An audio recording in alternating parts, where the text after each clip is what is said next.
Check me out now.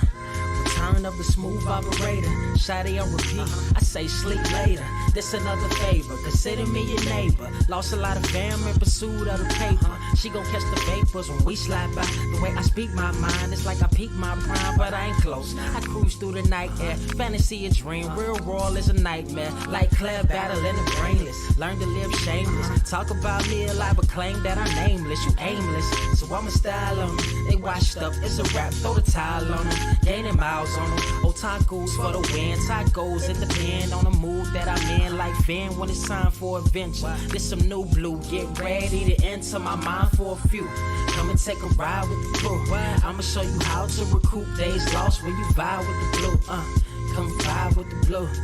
Yeah. About time to regroup. Fly, got my eyes on the view. Never hear lies, only truth. Realize why they vibe with the blue. Vibe with the blue. Vibe with the blue. Vibe with the blue. Vibe with the blue. Vibe with the blue. Vibe with the blue. Vibe with the blue. Vibe with the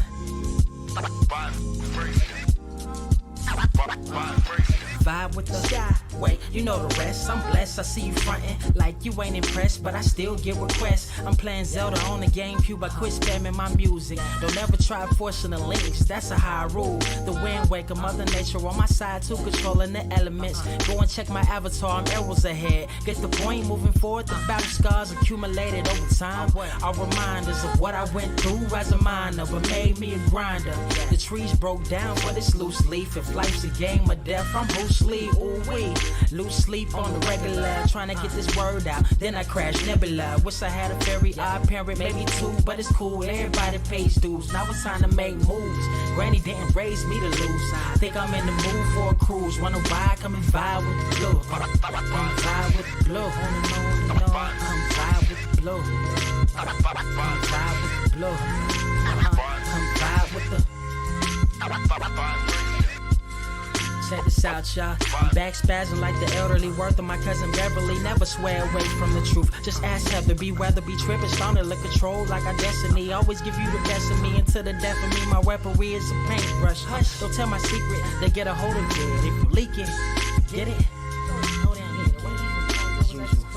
It's cool. Got you covered though, look. But let me get back to that cool-ish, loose-ish. Why they still lying? They don't do this. Bad at board games, whole world clueless. Selling they soul for roof Chris. Who's this honored fella? Need a sliced extra mozzarella. Crew fly, leg guy, propellers. Humanity born like they don't trust fun. Why you dodge to tell her? You don't know, but my odds are better. Life's a gamble, depending on who holding the cards. You can start living at large or it's bon voyage.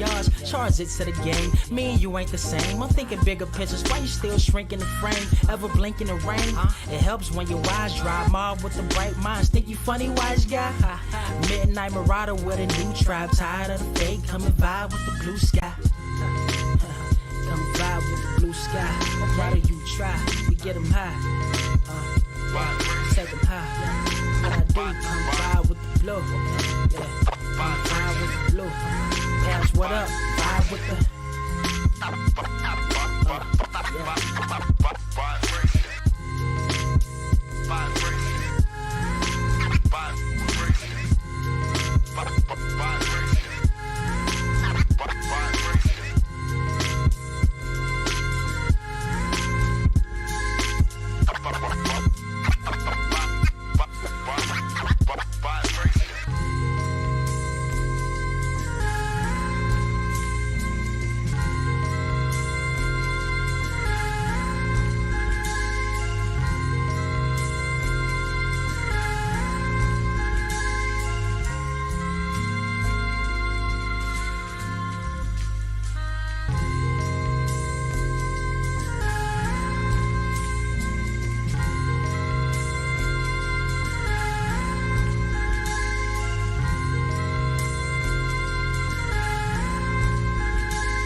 Wise grass only greener when it's fertilized.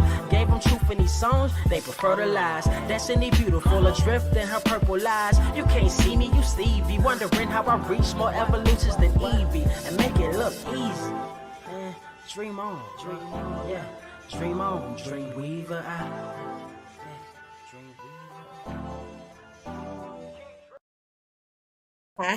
What is up, Earth's mightiest subscribers? It is your boy Ernie, Blerd without fear. We got the homie Carter presents. You know who else we got? We got Fantastic Frankey, y'all. Here, you know what? Oh wait, there you go. That's what, air horns for everybody. Like somebody, get your drinks out. Get your drinks out. You got Henny in your. What time is it? It's honey. Okay, number one, it's Honey Jack. Number two, it's 10:07, but we're not talking about Right. that. Celebration. You right. Look. Get the drinks out, because you know what time it is, y'all. Y'all know what time it is. We are welcoming you to the 200th episode of the Blerd Cave. And you know what? We're this is gonna be kind of just all over the place, because it's the nature. It's the nature of the beast, and how things happen when we have like anniversary or annual whatever episodes of the Blerd Cave. So we just talking some shit right now. Frankie, how the hell you doing? Oh, I'm good. I'm actually in San Diego. I'm getting ready to go to DreamHack. Yeah. I've been dipping my toe in the gaming space with the one game I've been playing. Okay, just dip the toe. Yeah, it's a splash of it. Wow. But I'm really getting into it. So what are you playing? I'm embarrassed, but I work for Warner Brothers, so I can say it. I've been playing the Harry Potter game. They strongly encourage me. It's okay. They strongly encourage me, and I'm a big Harry Potter fan. I was like, you know what? I'm gonna play. I'm gonna try it out. And now I was like, now I see why people love gaming. I'm on Reddit. I'm looking up like secrets. I'm like learning stuff. Like I think it's called a D pack, where like they add stuff. Oh, the DLC stuff? Yeah. See, look, they got you. They done got you. And look, y'all, they done got her. I can't say nothing because I've played it too. So I can't say nothing. I can't say nothing. It's bad. But I'm really into it. Like every time I do something, a mission, I change the fit. There you go. Like where am I going? I'm about to hang out with Sebastian. I've been trying to throw it at him, although he's not throwing it back. He's like all concerned about his sister. But I put on the dress. I put on the prefect suit. Oh, I'm about to run around with Natty. Good. Rolled up sleeves, vest. You gotta do it different each time. Oh yeah, no. I have mine set up where like every time I get a new like item, what I would do is I would just like I would change how the outfit looked. I got it was like one of the Death Eater like robes where it's like all like flowing and stuff, like got pictures and shit moving on it. I was like, yeah, put that on. And I would get, because say what you will about the game, but the textured hair in the game is kind of on point. So I had my dude out here. He had like little kind of shave down on the sides. It had the little dreads on the top. Yeah, I was like, you have never had that hairdo in your life. No, I have not. No, I have not. No, I have not. We did not need that.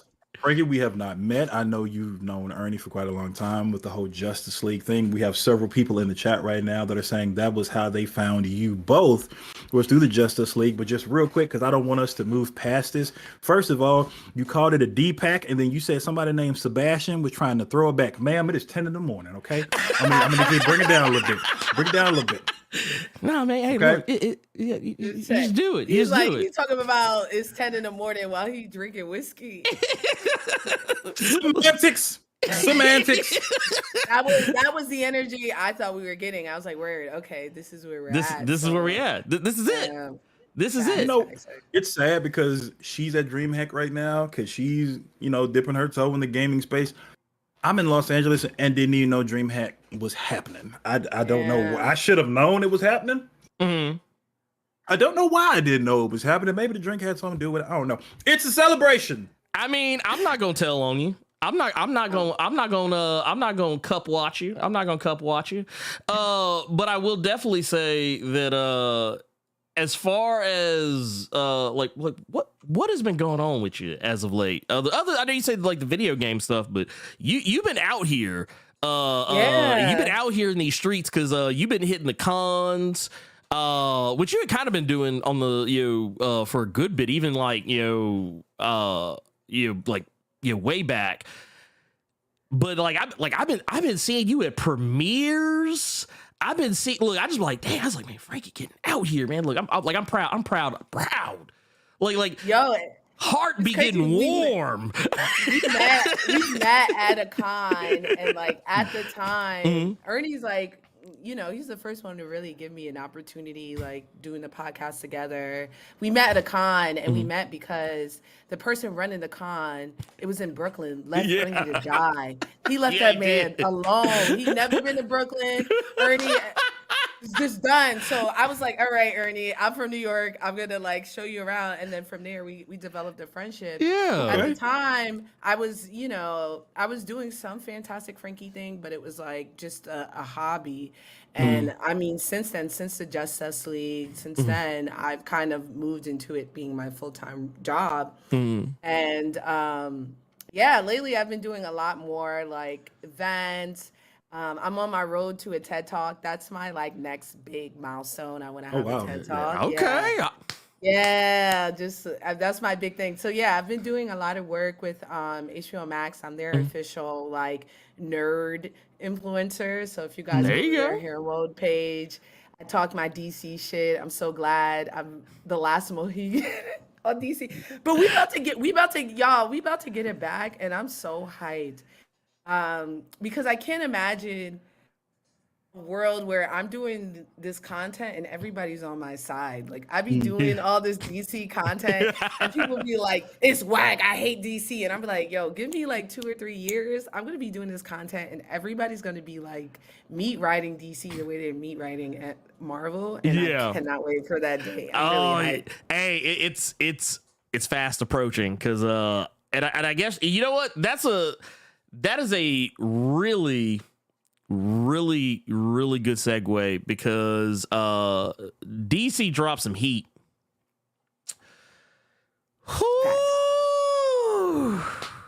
They dropped some heat this week. I think, I know both you and I, Frankie, we've long championed the crown, the rise to power.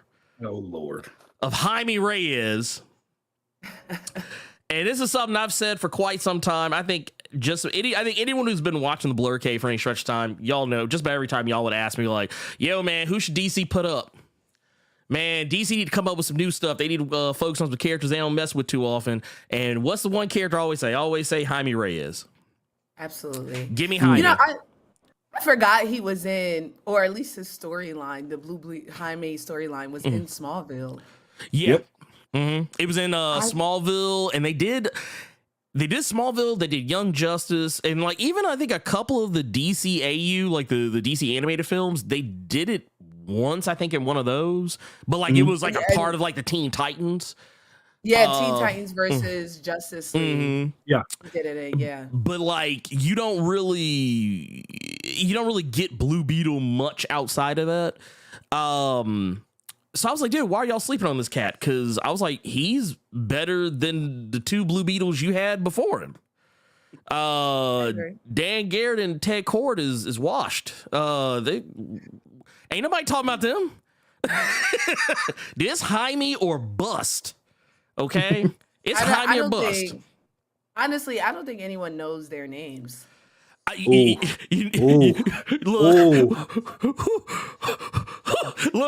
wait. Somewhere, I'm not gonna lie to you. Somewhere there's like a mob of angry white nerds just did the collective Fred Saber. No, but I'm like, no, dead ass though. Like, I think you can get anyone, any casual, any regular person, and you can be like, do you know who Jaime Reyes is? And they may be like, yeah, Blue Beetle. But if I say name other Blue Beetles, they'll be like, are there? I didn't know there were other Blue Beetles.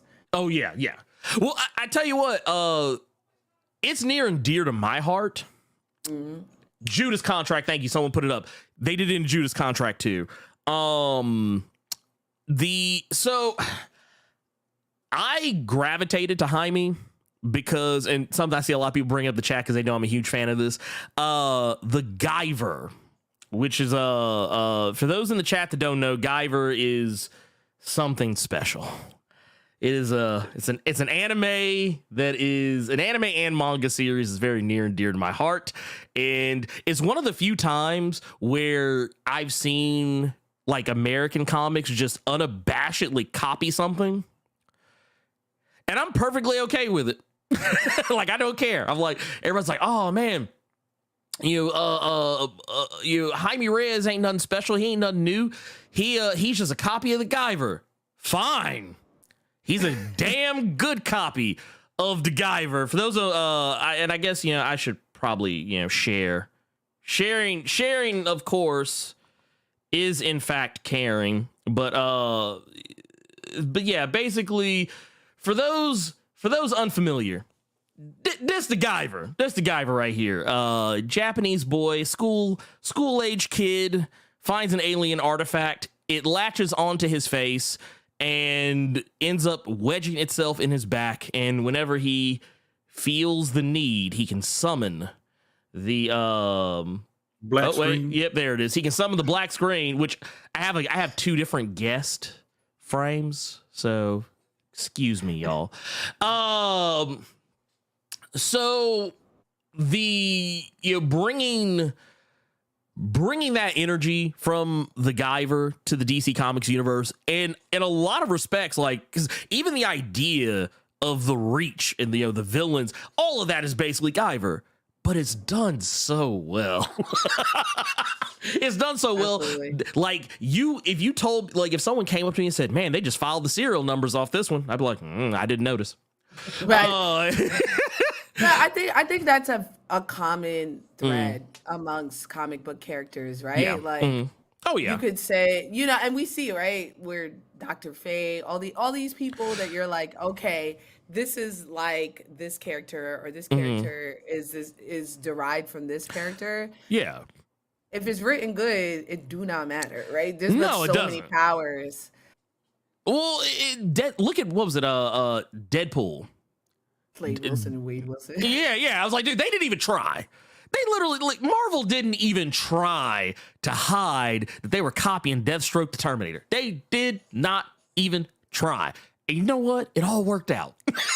It worked. But when the creator still denies that, like, they be like, oh, that had nothing to do with Deathstroke. We're like, be for real. Like, come on now. Stop lying. You ain't got to lie, Craig. You ain't got to lie. But no, we got the heat in the form of a Blue Beetle trailer, and I gotta say something. Going back and looking at some things that I was not aware of before. I talked about this in the trailer reaction for it. Of course, we got and I'm probably gonna. I always feel like I have to look up how to pronounce his name every time I say it. I think it's Zolo. Zolo. Zolo Maraduena. See, I actually remember this. I always have to remember it's like Solo, but with a Z. That's people. That's how you word association. But no, I remember watching this trailer, like literally looking at this trailer for the first time. And the first thing thing that literally crossed my mind was, I was like, man, so this is like from an outside looking in perspective, I was like, man, I want to go to the theater and see Mexican folks acting a whole damn fool. How we were like all black people were acting a fool with Black Panther was first announced, and everybody's like, oh man, I'm coming to the theater, my daishiki, I'm coming. Look, everybody was coming up with the Coming to America memes that looked like they was gonna be dressing like Hakeem. I saw folks talk about they was gonna grow out the little Gucci joint in the back with the juices and berries. Stop it. They're gonna be selling those hot dogs that they have out in LA in front of every theater. Oh yeah, God. dude. I haven't had one out yet, but it smells so good. The way that they be grilling in the cart. Yeah, it's kind of bomb. Like, I just want all of it. I would swear by those hot dogs. I'm not gonna lie to you. I want all of it. I want that. That's the energy. That's the energy I want. I want all of that. I want to see our our Latin brothers and sisters. I want to see them get to have the same treatment. I want them. Matter of fact, excited to see this for the first one. I want this movie to get a sequel, and I want to see how hard in the paint they go for a second one. I want to see how many white people. I want to see how many white people get corrected and yelled at when they call him Jamie. Oh, that's what I want to see. Oh yeah, that's what I want to see. You think they're gonna call him Jamie? Oh, they are flat out gonna get that is Jamie. They gonna look at both of y'all crazy, asking y'all where the hell that H came from. Y'all don't know letters. They gonna say Jamie. Watch. People still correct me when I say Namor, and I'm like, the man said Namor himself.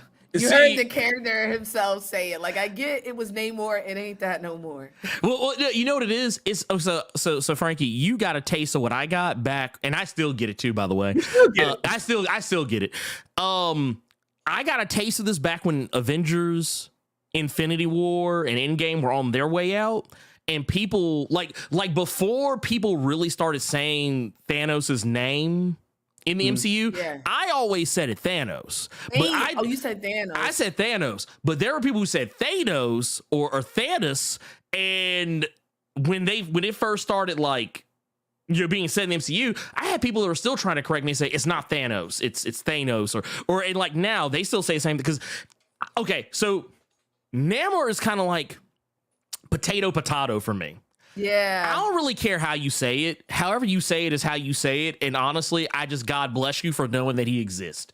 But I personally I kind of got to the habit where it's like I'll say Namor sometimes. Sometimes I'll say Namor. Sometimes I'll say Namor. Sometimes I'll just call that dude the Kang of the Sea. Cool, we good. I don't care how unless you just call a dude all up out his name, I don't care. You know what I mean? Start calling him Aquaman since people have an issue. Hey, but normally if I'm saying Namor, I'm talking about the movie. You're talking about the MCU, yeah. MCU. Mm-hmm. But if I say Namor, I'm talking about the comic books. My dad, though, I think that's also a generational thing because my dad is a big Thanos guy. Yeah. And I think, at least from my experience, I've never seen someone correct him when he says Thanos. And I think people respect that, Thanos. It's kind of like, right. We never had a Hermione moment where, he pronounced his name for us. So it's like, however you read that shit is what it is, you know? You know, truth be told, and this is actually kind of funny to me. So when I did a video for Namor back shortly before the movie came out, I was going back and reading some old comics. And they actually do, in a couple of them, say his name a specific way, or not even just his name, the whole name. Because I always said Namor the Submariner because it just rolls off the tongue to me way better. And then I was going back and was they actually because times have changed. They say Submariner. If you go back and look, yeah, exactly. See, doesn't it sound awful? And another reason why I always kind of said his name a certain way is because his name is just Roman backwards. Oh no, I kind of cringed when you said Thanos though. When you said Thanos, I thought that was kind of nasty. Thanos is either really nasty or it sounds like a professor you had in school that you didn't like. Ooh. That's the one that will always give you the bad grades or some shit. Thanos, that's I would pepper spray. Hey, don't ever say Thanos around me. Calm down. I feel like that sounds southern, right? That's a southern. No. Nope. You're not gonna put that on us. Nope. Nope. I'm gonna put it on the. No, I'm gonna put it on the Jeff Foxworthy crowd though. I am gonna put it on them. Oh God, I'm trying to be respectful to New York because my homegirl Red Infamy would beat my ass if I was disrespectful in any way to New York. You're not gonna put that on us. You're not gonna put that on the South. She'll be like, "What the fuck you talking about?" Oh, Red, I guarantee you, Red, she will text me right now like, "Hey, yo." I saw you on there. Yeah, she gonna press you. She gonna press you. I do want to real quick before we get too much further deeper because we got a whole bunch of super chats and stuff I want to address. I'll make sure we don't. Yeah, Frankie gets to hear the same bullshit I've been hearing for 2 years. Yes, hey, it's all good. It's gonna be great. It's gonna be great. It's gonna be fantastic because you know what? We got the Gabriel, the Dark Knight. By the way, thank you for that, Gabriel Knight with the 1999 super chat says, "Congratulations on 2 episode." years I've been hearing that 200 of the Blerd Cave. Thank you. See, he just putting respect on us, and this also, you got to give the people, what they asked for, Carter. You got to give it to them. You got to give it to them. This is five head chess right here. 5 head intelligence right here.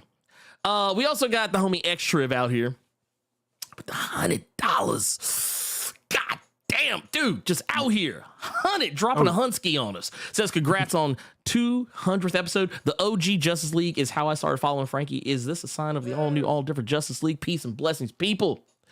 We also got. Oh, what's up? What you got? The Justice League.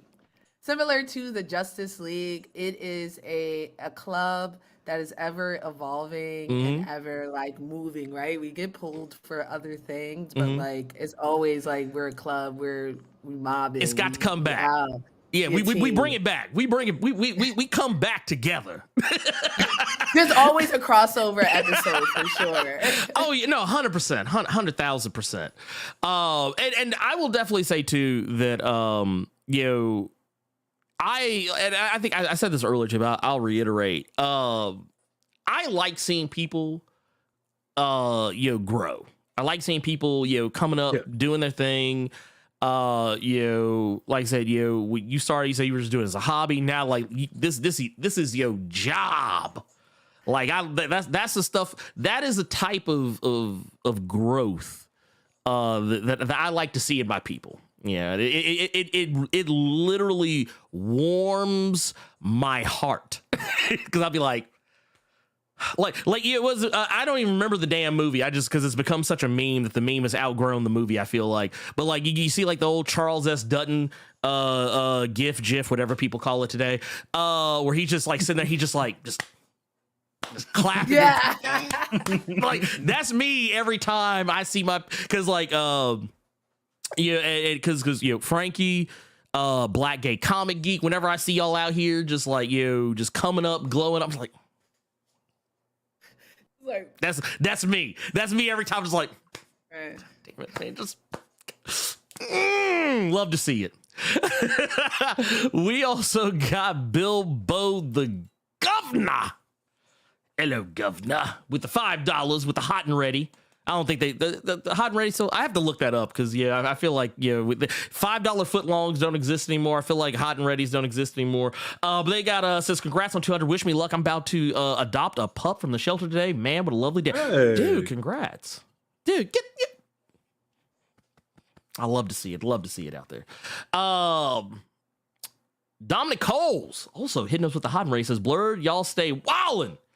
Hope the sacrifices fertilize change. Hey, who got sacrificed? I'm scared as hell right now. Maybe I need to put the bottle down. That's why you called me here today. Wait. What we doing some Walking Dead shit, right? You got to get rid of the black dude because you got the sister back. Ain't that some shit? That what we doing? You can't have only be one black person at a time. Yeah, you can't have more than one Negro on. Because you got Michonne back. Ain't that some shit? Yeah. Is that what you doing? Look, I regret to. You see how hard she's smiling? She know what time it is. look. We were gonna surprise you. I'm really sad that man's Look, you don't realize, Carter. You just walked into Indiana Jones and Temple of Doom. You about to get the heart just pull right out your chest. Still beating outside your chest. We also got C-Funk Architect Ascend says, congrats on 200 episodes. Also get them likes up. Thank you for that. Please and thank you. Please. Yeah, because we look, y'all, I don't want to have to turn music on, y'all. I don't want to turn on the soft jazz. I really don't want to, but I will if I have to. We got I have an idea with the 199. It says, any guesses on who the Spider Boy is? Oh, they're talking about the Across the Spider-Verse. Across the Spider-Verse trailer. I have no idea. I'm gonna be brutally honest with y'all. I have no idea. I'm not gonna lie, this is gonna sound awful. I was so busy looking at Mayday Parker and being like just all happy and just proud, science fiction dad moment. I was just like, oh, look at Mayday. And then I missed everything else. I was too busy oohing and on. Dude, we also got Eric Reed gifting out 10 memberships. Dude, what are you doing? What are you doing? I love to see it. Love to see it. Oh, by the way, dude, so congrats to Irv Sweet, Bruce Williams, Roy Bott. We also got Elijah Reed, Rodney M. Joseph, Rad. Also, my wife, Cynthia Ludi, in here. Recipient of said membership. Ken Ham, Soul Avery, and Ibrahim Robinson, man. Look, y'all enjoy that. Y'all enjoy that. So happy for y'all. So happy for. Also, dude, we got Jackson here. Dude. 200. 200 for the 200 episode. Lord. Let's go. Let's go. Man, y'all doing too much, man. Y'all about to have a motherfucker out here crying and shit. We also got, oh Lord. We also got some more. Jesus. Oh, we got another the Jiggernaut. Gifted 5. That man said nobody stops the Jiggernaut from gifting. We got Chris Devo, Sean, Lee, Gilbert Robinson, Trick Von Doom, and broadly speaking, get recipients of those memberships. Man, hey, welcome to the fold, y'all. Dominic Cole says, do you think Blue Beetle will use, or you think DC will use Blue Beetle to introduce Booster Gold? Pray DC don't F this up. Well, for one, I hope not. Let that man do his own thing. Let Jaime get his bag first before we start doing all the other shit. Okay? I think he can meet Booster Gold, right? Yeah, he can meet Booster Gold. Commercial. Yeah. He's supposed to be working at a country club. He could be there. Oh, yeah. Well, you know, the funny thing about it too, and I don't know, I don't know if y'all caught this. I don't know if y'all caught this. Excuse the blurriness of the image because I just kind of stole it off the internet. But still in the 7 seas. Hey, sometimes you gotta do what you gotta do out here. But we see in the background in one of the shots in the trailer the Dan Garrett and the Ted Cord here in the middle versions of the Blue Beetle costume. So clearly those characters exist already in the DCU or whatever is forthcoming from James Gunn. And we know James Gunn's already said we're getting a Booster Gold television series, if I'm not mistaken. So I think there will probably be some kind of connection, some kind of a mention of maybe like an offhand thing that you might have to like go, oh hey, look at that, they just said something, they said the thing. There's that. But I definitely think, Booster Gold's on the way. He's on the way. We don't have to worry about that. The world's greatest superhero is on the way. Don't worry about it. Even though he had to go back in time to be great. He was regular man. So, somebody would say, so did the Flash. Hey, that's true. It's true. Ooh. I mean, hey, sometimes you got to go back to be great. Sometimes. You gotta take it back a little bit before you can take it forward. Oh, hey, guess what, Carter? Now that you know what you did, you started something. What the fuck did I do? It's escalation. Oh, I see him now. Damn it's escalation. It's escalation. If Bruce Wayne starts running around with body armor and capes and masks and stuff, you know what's gonna happen? What? The criminal's gonna start doing it too. You did this. This is all on you. You brought this forward. Come on. We got company right now, dog. Why y'all showing out? We got company in the house. It's too late. It's too late. Like, hey, you know, Carter, it's gonna be all right, man. It's all right. Just cut. Look. I'm gonna do you like Doc Holliday in Tombs. I'm like, cover your ears, darling. We got Shaman 05 line with the 1999 super chat says, whoa, chill on that Guyver description, Blerd. This is a family show. Is just kidding. Congrats on number 200, man. Thank you for that. I'm but a servant of the people. We also got the unstoppable Juggernaut. Also, with that 1999 I didn't heard this in my damn ear. super chat says, it's kind of catchy. I'm getting into it. It's kind of catchy. He done got him. Oh my god. Hey. I'm into it. I'm not gonna hold you. See, look. See, we here. See, Frankie and I, we right here. We're right here. Carter, where you at? Where you at, man? Where you at? Probably getting rolled off the show. That's where I'm at. He's like, God damn it. Like, God damn it. See, y'all, I also I don't want to put Carter on blast, but we almost got him. Y'all know we almost got him to sing it. We almost got him to sing it. Yeah, we did. We almost got him. He was reading it. And he didn't realize it. He almost read it out loud. Y'all didn't. It was off camera. Y'all didn't see it. I feel like episode 200 is the perfect time to actually break that seal. Yeah. I mean, What Carter, is this? Carter, you Why want is everything against me today? Carter, you want to take this one? You want to take this? You want to harmonize? Yeah. I mean, we can do it, Carter. Come on. Up here. Now she doing it. Now she doing it. You gotta meet him right. Listen. I had a very traumatic experience yesterday. Anyone who watched my stream yesterday on YouTube, you all know what I'm talking about. Ernie knows what I'm talking about. It's very traumatic for me. Can you just let me live in my truth right now? I just feel like you living in the past. Yeah, come on. We gotta move forward. Come on, Carter. Come on. You talking about old stuff. Sing it with me, man. Come on, sing it with me. Like I say, if you can even bring a baritone. You be like 9. First of all, watch your mouth. First of all, because I was a tenor, so put respect on me. That's first off. Second of all, I'm not singing the song. Look. I mean, I'm just saying you do ba ba ba boom. Like you just come with that. You just give me a little. Or I tell you what, you do 1999. That's all you got to do. You just give me a little background, just a little accent.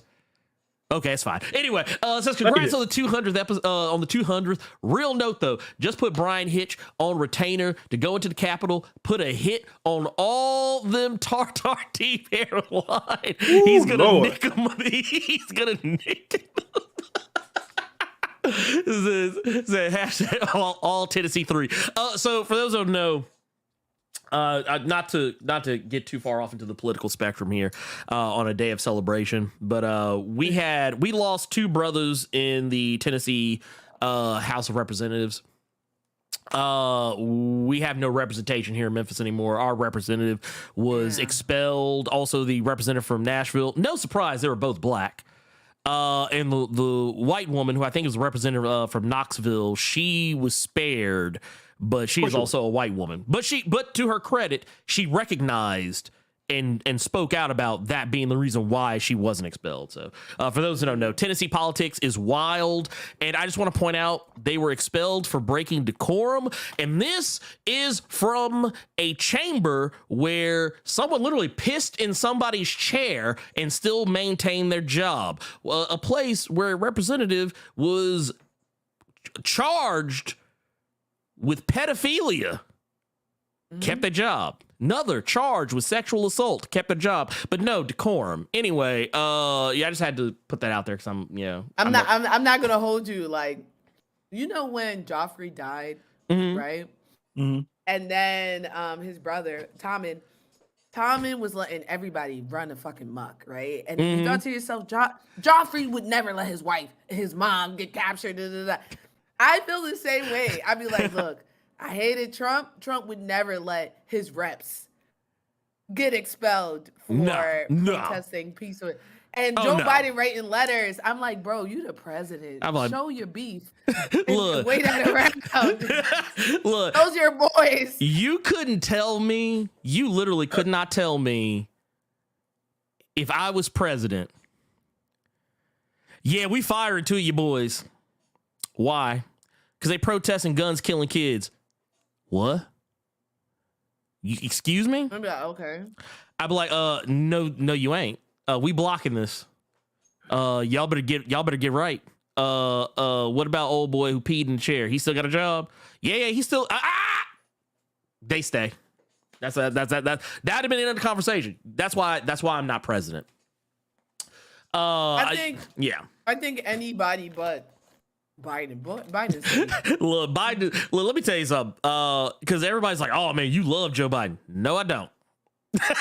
Look, that is Joe. Look, Joe Biden is literally the most milk toast, most bland, most ineffective president I think I've seen in quite some time, and yet.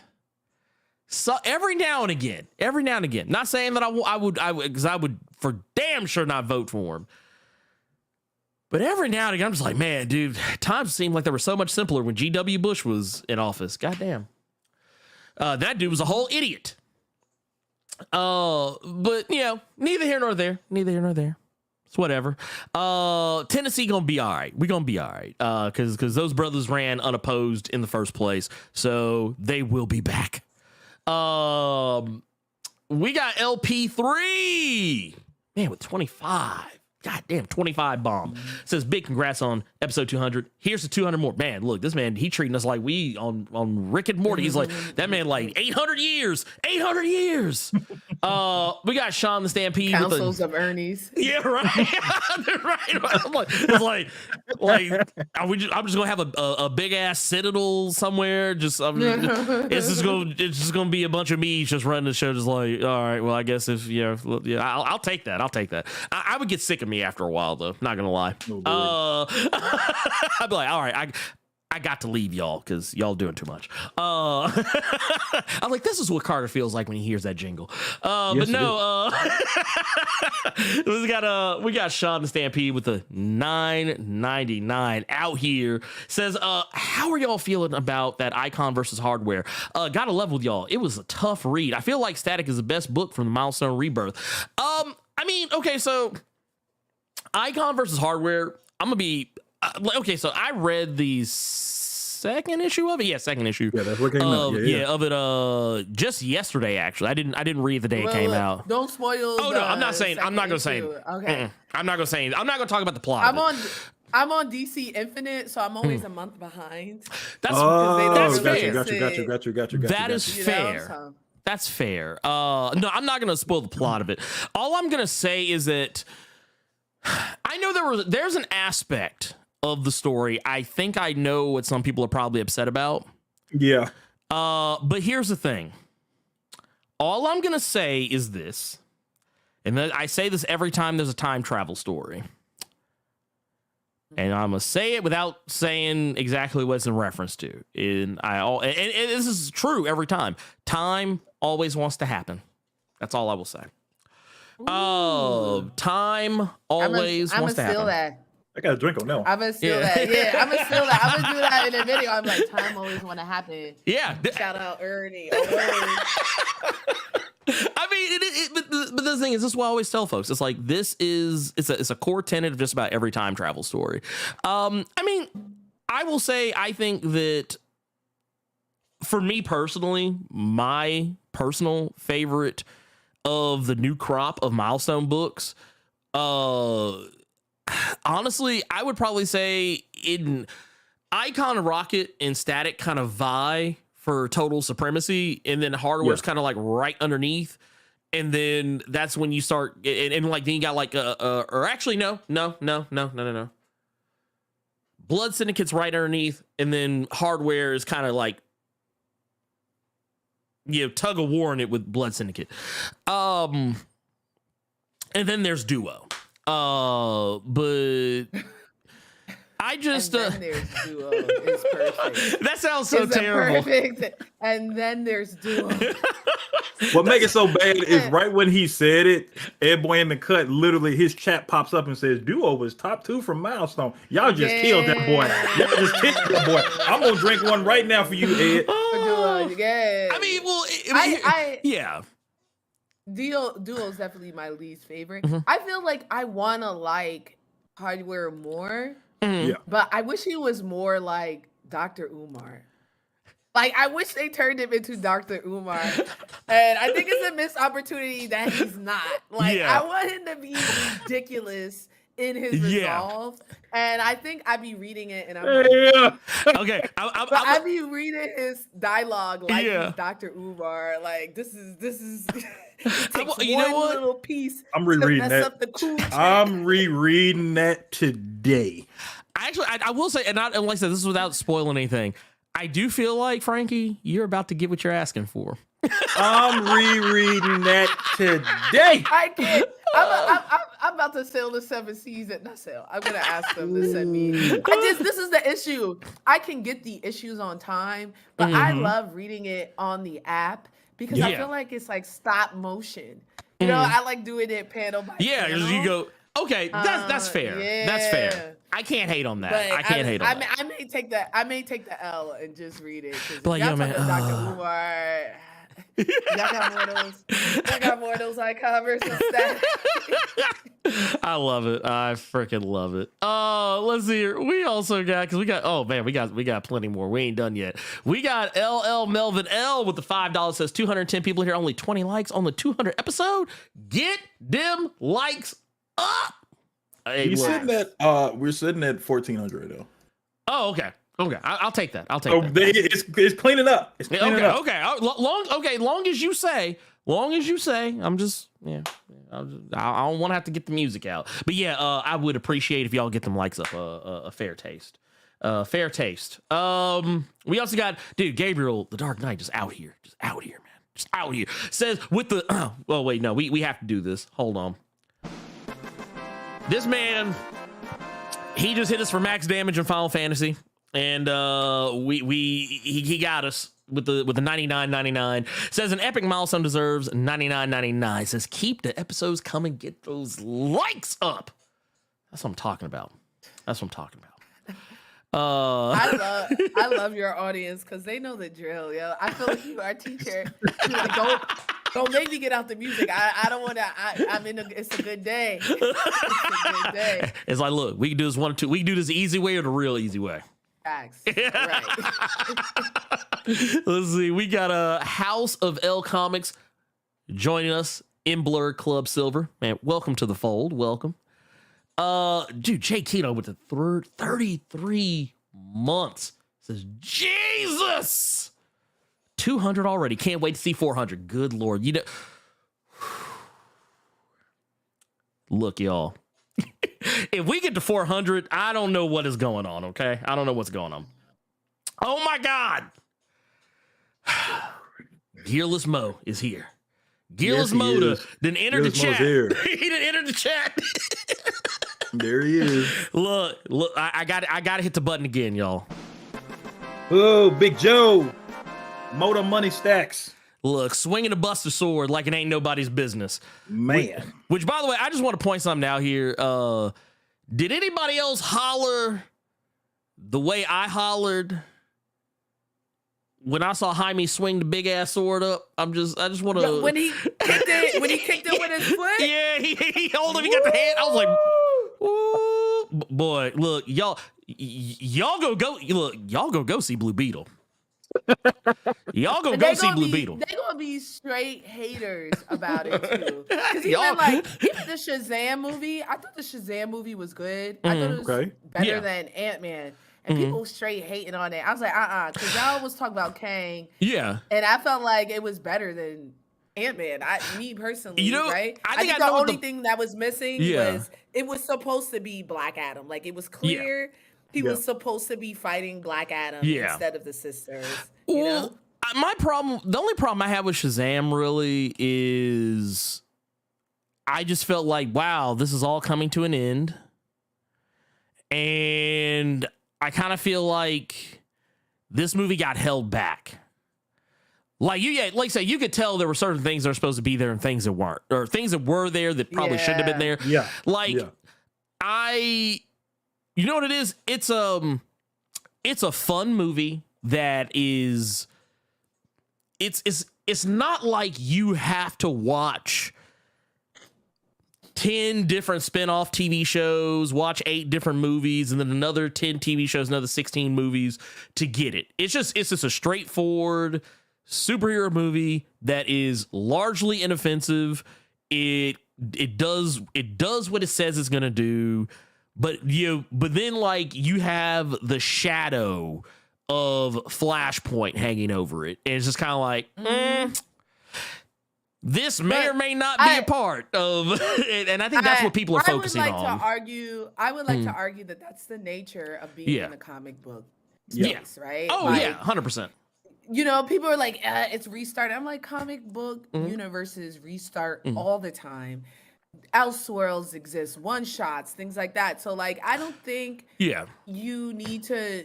Every project needs to be part of this bigger story for it to be enjoyable. You know what I mean? And I think, but I do think they were working so hard to detach from the universe. And that's where I think they fell short, like not having the Justice Society, but no members from the Justice Society in it that we just was introduced. I think, spoilers, y'all, sorry. I think the fact that they didn't pass the torch to Fred, the whole movie was about Fred. Yep. And then he didn't get he didn't become the leader, and I was very surprised. Well, that was kind of my problem. Okay, so you know what? That actually leads me to the second thing that I just remembered that I had a problem with. So I remember, Carter, and I'm sure you remember as well. The biggest complaint we kept hearing people say about Quantumania was that Ant-Man should have died, and that they took an easy cop out with him coming back. I felt the same thing about Shazam. Spoilers, whatever. But it was supposed to be like he's in the ground. I'm like, no, dude he was legit in the dirt. Like it wasn't like it wasn't like oh man, they got him and he laying on the ground and like, oh no, wait, he's good. It's like, no, they literally buried the motherfucker. I thought for Ant-Man too, at least Hank should have died. Yeah, somebody had to die. Somebody should have gone. I love Luis, but if Luis died, there was no bigger way to show that Kang is no one to mess with. Yeah. And if Luis died, because they were like, oh, there was no place for him in this movie. I was like, then you should have took him out. Yeah, the real way. Yeah, like I mean, here's other, and I think Carter knows exactly where I'm about to go with that too. Is I felt there were too many damn characters in the damn movie. The characters didn't even matter. It was like there were characters that were there. Like don't get me wrong, I was glad that Chidi was eating. I'm glad he eating. I mean, I liked A Good Place too, but I was kind of like, this dude don't even really. I mean, and this is sad coming from a dude who's typically bad rooting. when you got to bring up an NBC show. No. He's always gonna be cheap. I met him. I went to the Ant-Man premiere and I met him, and I called him Chidi. I yelled out Chidi at him, and he was like, "Hello." Hey, look, he knew what time it was. He knows he is Chidi. That's his name. And look, it is what it is. But I'm typically rooting for everybody black. So the fact that I'm saying the brother didn't even need to be there, that ought to tell you something, because he was just there. Like it was an Ant-Man and a Wasp movie where Wasp was not required. I mean, I felt Wasp. Yeah, I agree. I felt Wasp should have been there, but I felt like they should have allowed her plot thread with her mother to actually like breathe a little. Like you're just kind of like, oh hey, cool, gone.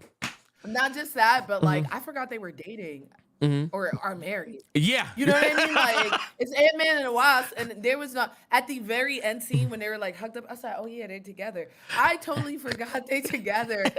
But then there were other scenes where they were like relying on their love story, and I was like, what love story? Like her all coming together to save Scott in the way that he all came together to save his daughter, like in the core. I was like, she loved him like that to be able to like move through. I don't think they love each other like that.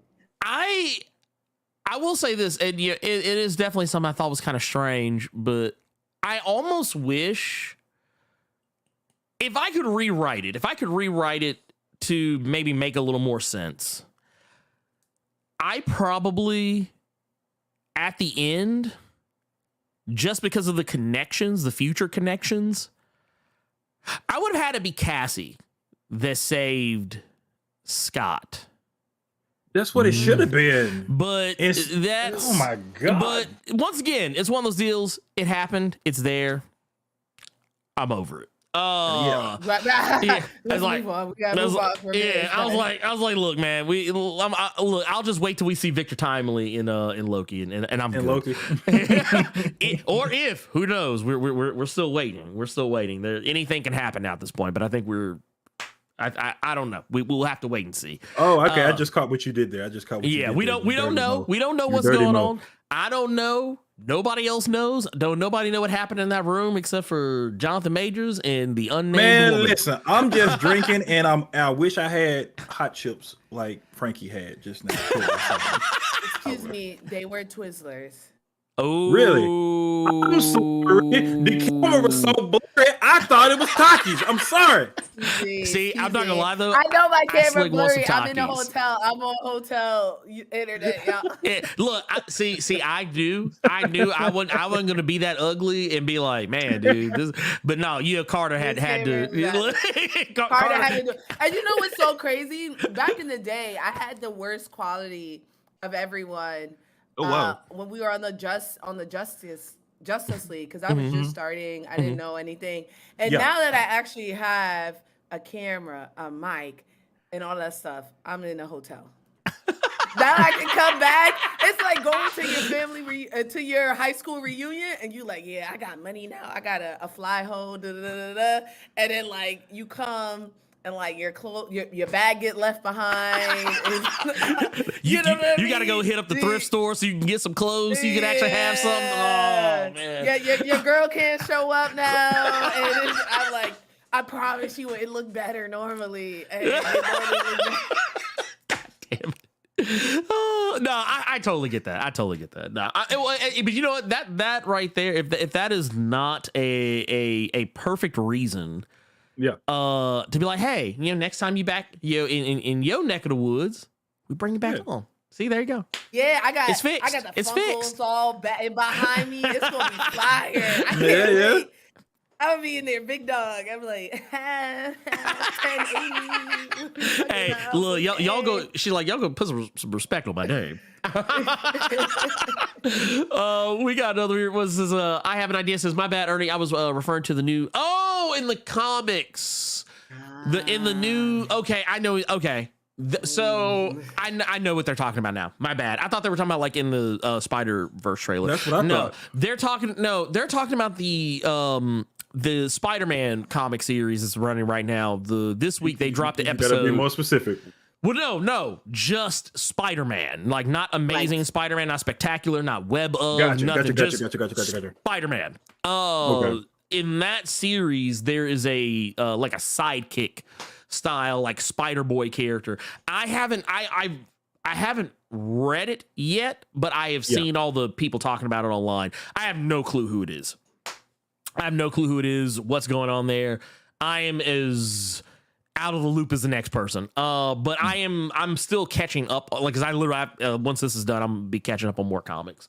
Cause I literally had to play, catch up yesterday just so I could have read Icon versus Hardware and a couple of other items that I didn't get to read on Wednesday, or Tuesday for that matter in the case of DC. We got Nick Carwell in here with the 29 months. Says 200 down, infinity to go. Keep it plus ultra. That's what I'm talking about. I love it. Oh man, Sean Stampede with the 189 says congratulations on 200. Man, appreciate you, pimp. Thank you.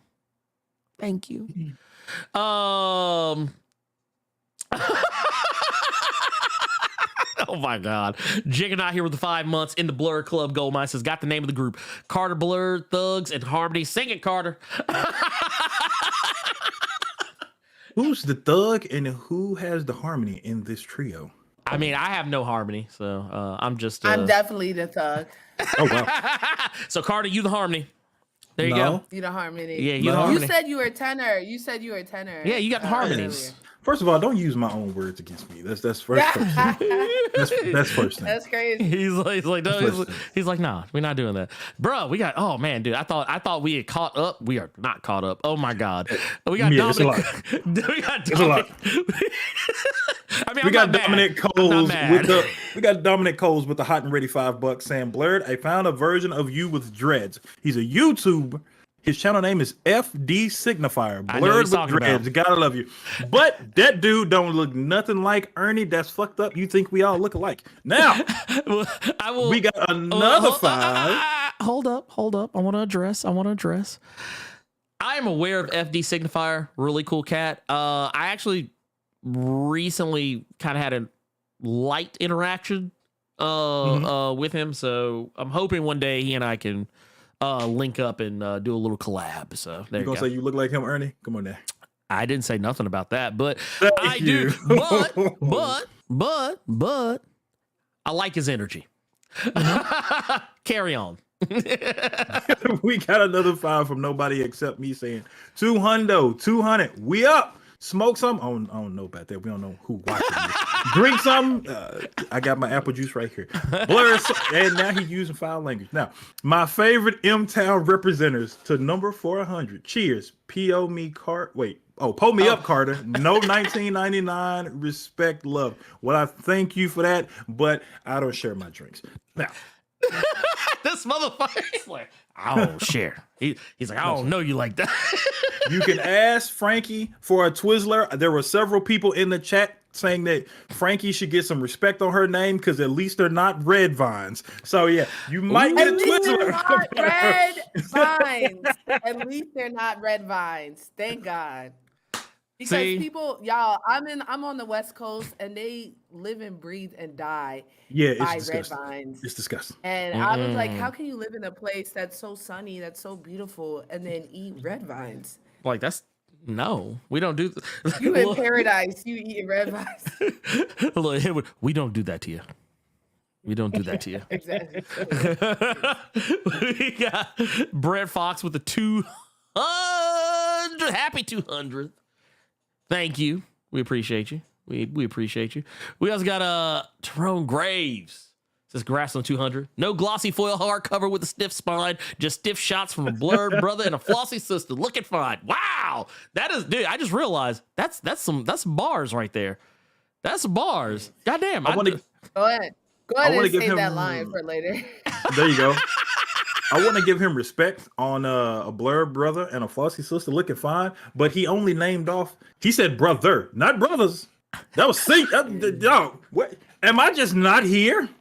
Damn, Tyrone. You're here. actually chopped liver.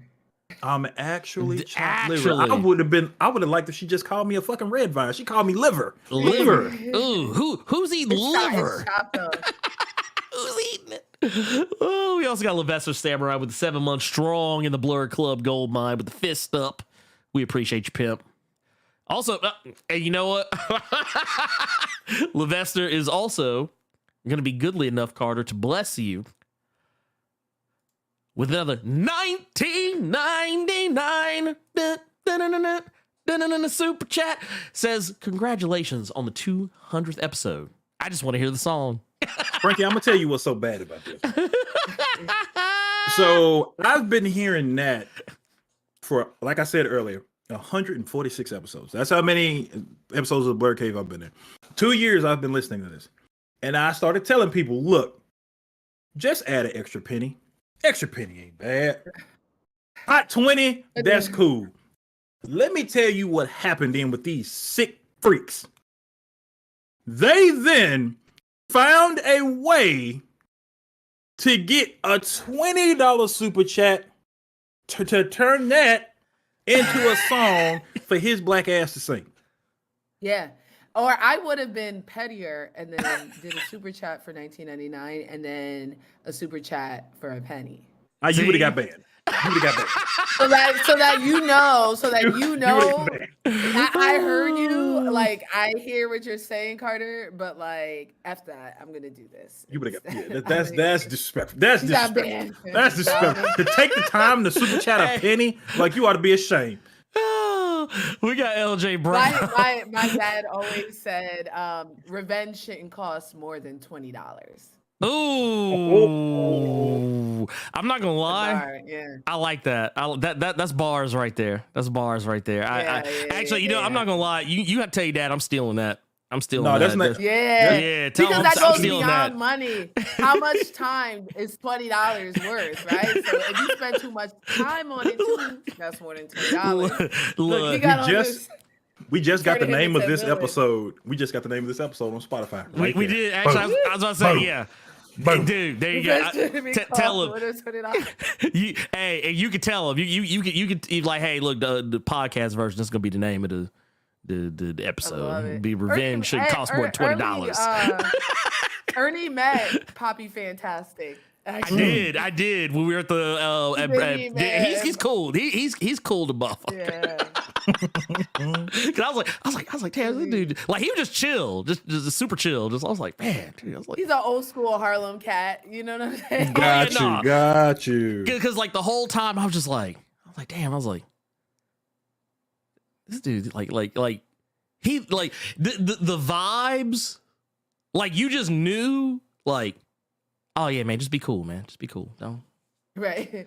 Everybody relax. Everybody Yeah. Like just like look, no, don't be coming here with all that. No, just chill, man. Just chill, man. Just This is real quick, just for everybody, because I saw a few people asking, and Mr. Overdose, I just saw you ask as well.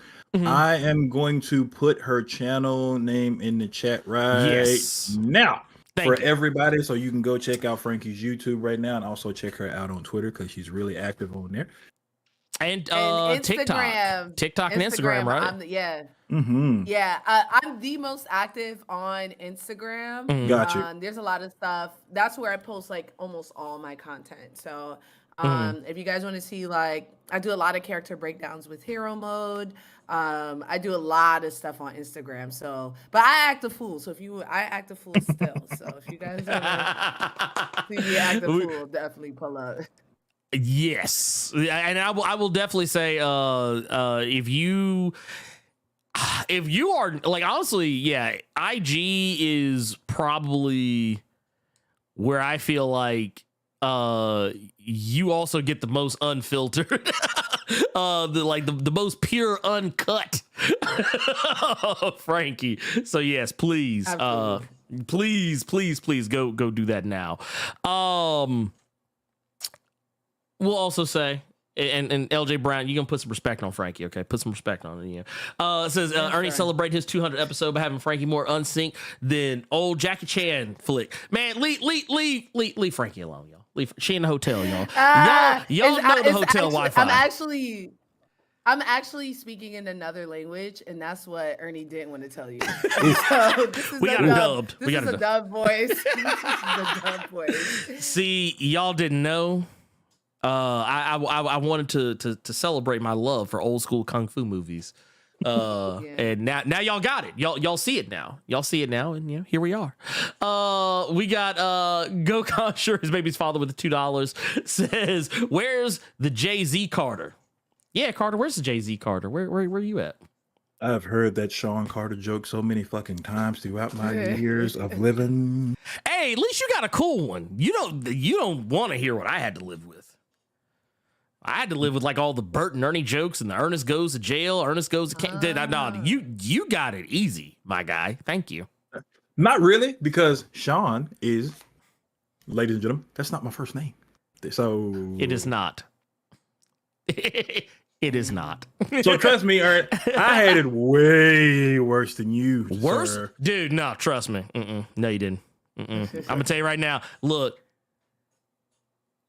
Do you know who Jim Varney is? Do you know who Ernest P. Worrell is? Do you know what I had to endure?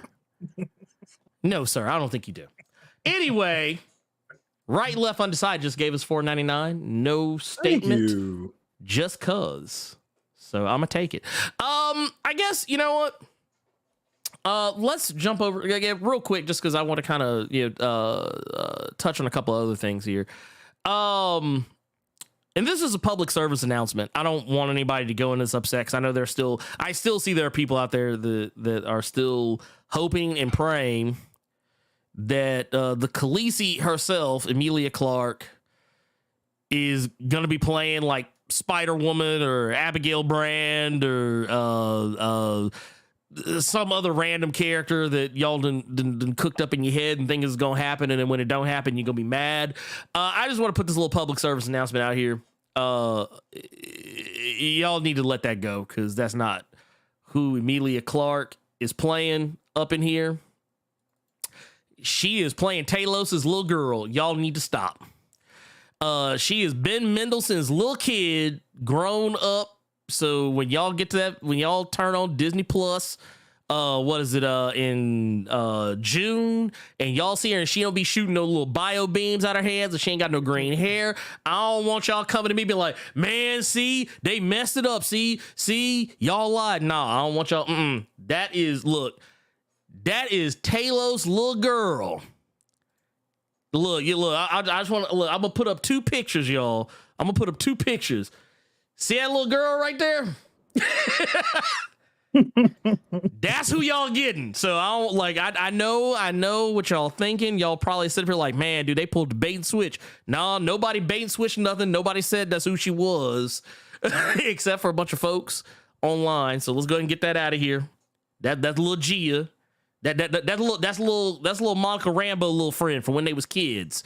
So y'all let that go. Let that go. Real quick, I want to ask, Carter, Frankie, whoever. Actually, you know, we're progressive. We're progressive people. Frankie, ladies first. What'd you think about the Secret Invasion stuff that was going on? You know, I don't really watch trailers. Woo! Yeah, I don't. I respect especially, that. I respect that. Thor Ragnarok ruined it for me. I will say this: without Black Widow, without Wolverine, I'm very interested to see. Without Reed Richards, I'm very interested to see like where they're gonna go with Secret Invasion because I'm a little afraid it's gonna be in the Age of Ultron type vibe in the way that it's adapted. Now Luke Cage, like there's so many, whatever. But you know, I don't know. That's all I know. I know. I don't want it to be something where they'll excuse all their plot holes with Secret Invasion, and I feel like that's what it may turn into, where they're like, all those plot holes we made, we're gonna go ahead and clean that up right now. You know what I mean? We're gonna see. Now I will say this: I was kind of in the same camp as you initially when they first announced, because like when they first started kind of hinting that they were even going in the direction of Secret Invasion, I was like, man, dude, that's gonna be so wild seeing like all these heroes trying to figure out who's a Skrull, who isn't, and then like all these like heroes of Skrulls on one side, and it's like, oh my god, no, the real heroes over here. And then like they kind of started, when they first revealed like what was actually going down, it looked like a more personal story, and I got a little concerned. Actually, I got a lot of concerned. But then I read something. And I've talked about it before. It's the Secret Invasion. It's a 5-part miniseries by Ryan North, guy who's currently writing the current run of Fantastic Four. And that comic changed my mind because it's not a big, like, bombastic, like, superheroes everywhere comic. It's like, it's just like Nick Fury, Maria Hill, more Maria Hill than anyone else, really. Trying to suss out a potential Skrull invasion that may or may not have already started, and she's trying to catch it before it gets out of control, like the last time. And that story is really good. So it kind of changed my tune on what a Secret Invasion story could look like without all like the bombasticness. But that said, that don't mean shit if the show is not good. Do you think that with what you're saying about the comic, You think we might be getting a bait and switch, and it won't really be Samuel L. Jackson at the forefront because this is still Samuel L. Jackson. That brother might just be a little bit too expensive to have it revolve around him and have him be every episode. Do you think this might just be the Maria Hill show with some Sam Jack sprinkled in? I think Sam Jackson's in it. I think he's in it. I think you'll probably see Maria Hill, Colby Smulders, Maria Hill, Ben Mendelsohn's Talos. You'll see them a lot, I think. And I think you'll see Emilia Clarke a lot. There's the thing is, so I think this is definitely going to be a lot of Sam Jackson. Sam Jackson's in this a lot, I believe. I don't think that Marvel would do that. If they did, they have bigger balls than I could have ever imagined, because I just would not have seen that shit coming. But no, I do think, we're going to see a lot of our like principal actors. I tell you, I don't think we'll see as much of Don Cheadle as people are probably expecting as a War Machine. I don't think we're going to see a lot. Because everybody thinks he's a Skrull. And, gotcha. Yeah. Okay. Everett K. Ross, played by Martin Freeman. I don't think we'll see a lot of him.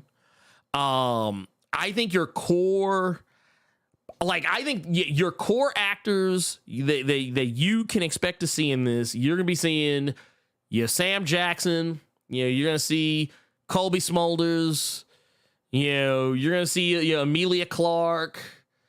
And I tell you what, I give you another one. I give you just because he is the villain. This guy right here, Gravik is the name of the character that he's playing, but was it Kingsley Benadir, I believe is the actor's name. You'll see him a lot because he's actually listed as the primary villain for the show. And then, I forgot. Oh my God. I almost forgot about this young lady here, but the actress Olivia Colman is going to be playing an MI6 agent by the name of Sonya Fallsworth. She's said to be either a villain or hero or something in the middle. We don't really know, but and I kind of prefer it that way. I'd rather we not know till we actually see the show. But I think those are what we're gonna see. Sharon's gonna. Do you guys think that Sharon's gonna be in it? Sharon Carter. I don't honestly don't know. I don't know. I don't think so. I think she's a Skrull too. I mean, I wouldn't be. You know what? I tell you what. So it's funny you mentioned that. So with everything that's been going on as of late, there's 4 key tenets right now of everything going on right now in the MCU. It's multiverse. You've also got dark government. You've also got the supernatural, which is kind of muted right now. You'll see it more like a little later. And then you've got street level, which is also kind of, on the rise. We're going to start seeing more street level heroes. We're going to start seeing more supernatural stuff. That's when you start getting to like the next, run of, Spider-Man stuff, Blade, so on and so forth. But I feel like how you take that dark government part and kind of tie it into everything else is, if you took Sharon Carter, made her a Skrull, it would actually explain some of her weird behavior as of late. Which is probably the most jarring thing about her character. Because it seems like maybe, hey, people change. I do feel like, since Captain America Civil War, since after that movie, every time we've seen Sharon since then, she's acted kind of different. Like, she just seems more shady. It's like, I feel like the Sharon Carter, like the Sharon Carter from Captain America Winter Soldier and Civil War, I feel like that Sharon Carter wouldn't be doing the stuff that this Sharon Carter's doing. So, who knows? I have to really go back and I have to watch those films because out of both those movies, she was there. I can't remember a lot of what she did in those movies. She wasn't like a main character. She wasn't a main character, but just like, she just didn't seem like that type of person. Well, I'll just put it that way. Like, she just seemed like a, you know. Right. I mean, now, granted, she had Steve fooled that she was just a neighbor. Yeah. So I don't know. I Maybe think she's that's- really good at her job. I think that's closer. I think that's closer to Steve being unassuming. Yeah. Which exactly. So it just, yeah, there are definitely characters I would look at and go, that's Squirrel. That's a Squirrel. That person. See, I think they might. I feel like they just might be saving her for Thunderbolts, and if you're doing that, she better. The Thunderbolts better be something serious. Like, I mean, look, nobody has wanted Thunderbolts in the MCU more than me, and now that we are getting it, I feel, you know, we always joke about the monkey's paw. You wish on a monkey's paw. You know, this is what you get. I feel like Thunderbolts is going to be that situation for me where it's like, I got what I wanted, but it's not exactly what I wanted. At what cost? Frankie, yeah, what cost? What do you think about Thunderbolt? There's three. They got three super soldiers on there. Like, I like Julia Dreyfus, but I don't know. It's gonna be. It's gonna be. I think it's gonna be a little corny. I wouldn't be surprised. I would not. Well, okay, you got the worst Captain America, and then you got like not too much on John. Not too much on John, please. Yeah. Not too much. I mean, look, I'm not trying. Look, let me put y'all on game here. I like Wyatt Russell as much as the next guy. I was very excited when I found out that Wyatt Russell was going to be in the MCU. I was like, oh man, Kurt's boy, man, Kurt Russell's son going to be in the MCU. This is great. And then like when he started playing USH, I was like, man, he playing this man a little too well. But in the sense that he's corny, he's kind of whack.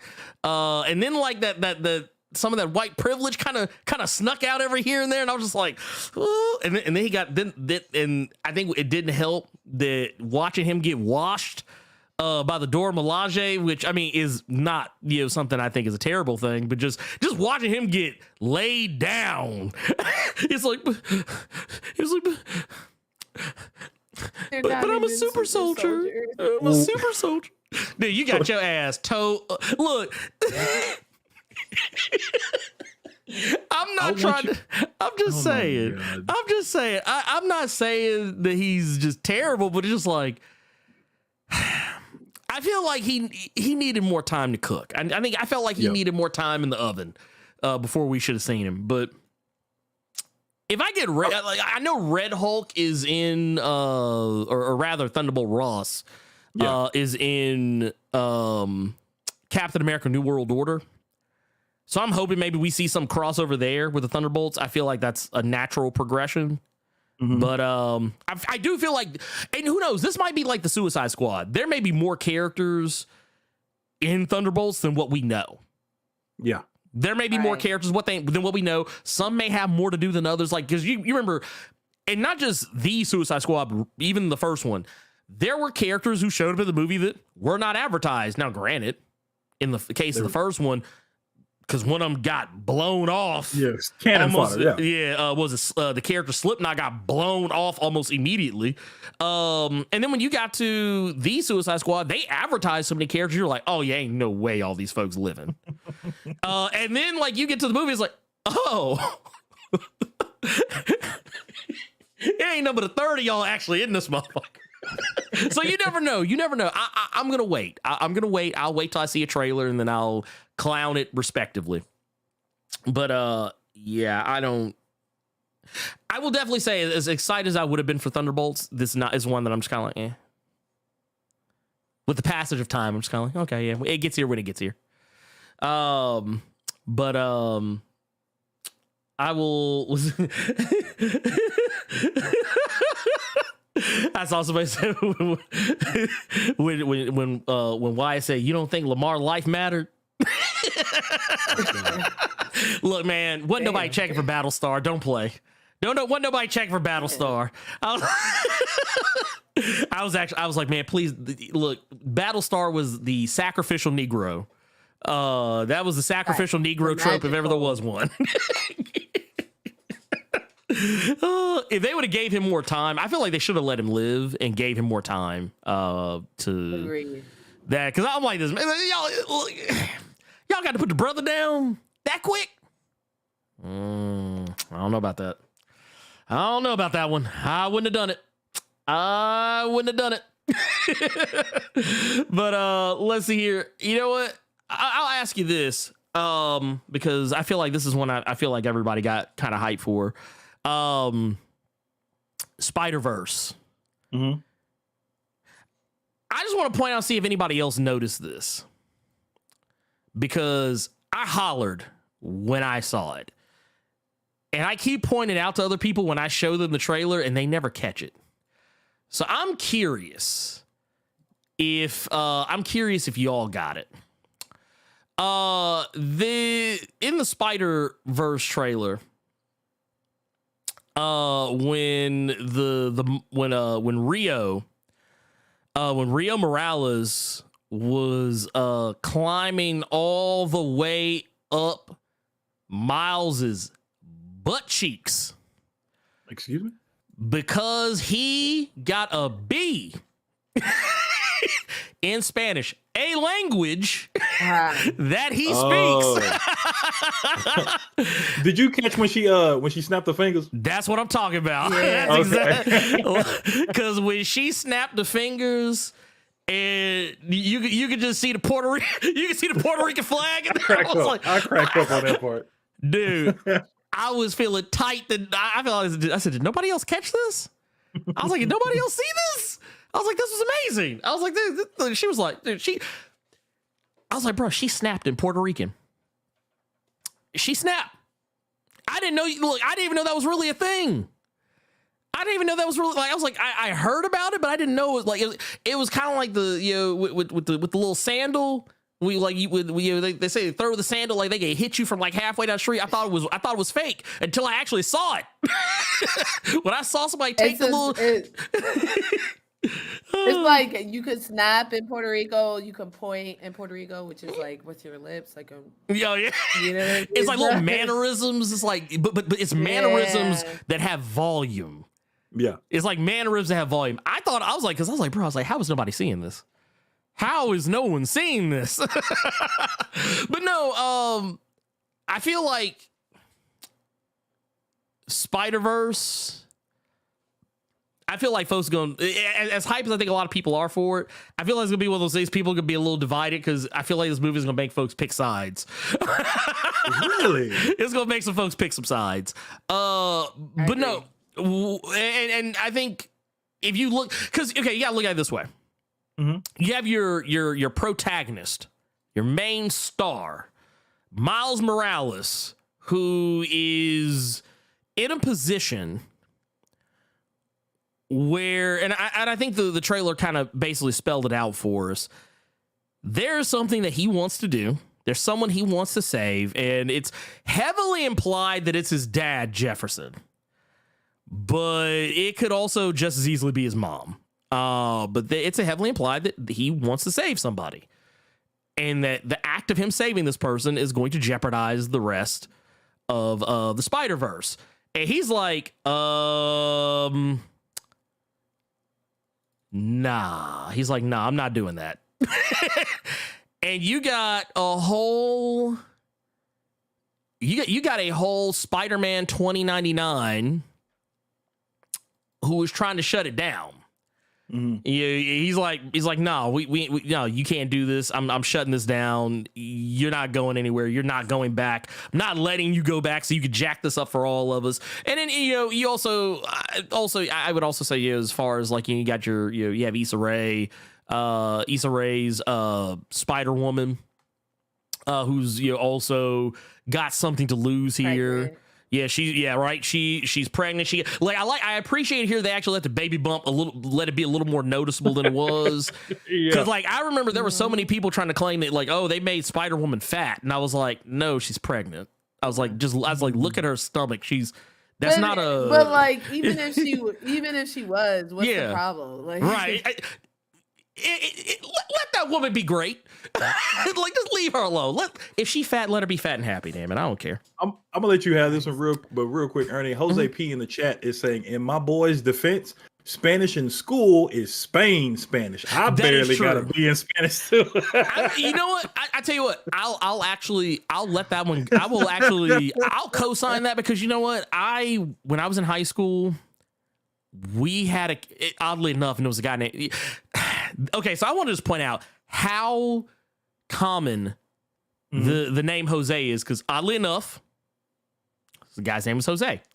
But in high school, I remember like he struggled with it, and like I remember him saying something kind of along the same lines, that it was, it wasn't like the Spanish. It wasn't the Spanish you would hear in Mexico. It's more like this. It's closer to the Spanish you'd hear, in Spain. And I was like, oh, okay. I was like, and I never really thought much of it at the time when I was I was in high school, because dumb high schooler. I was smoking weed all the time and going to parties and chasing girls. I wasn't thinking about. I didn't commit stuff like that to memory all the time.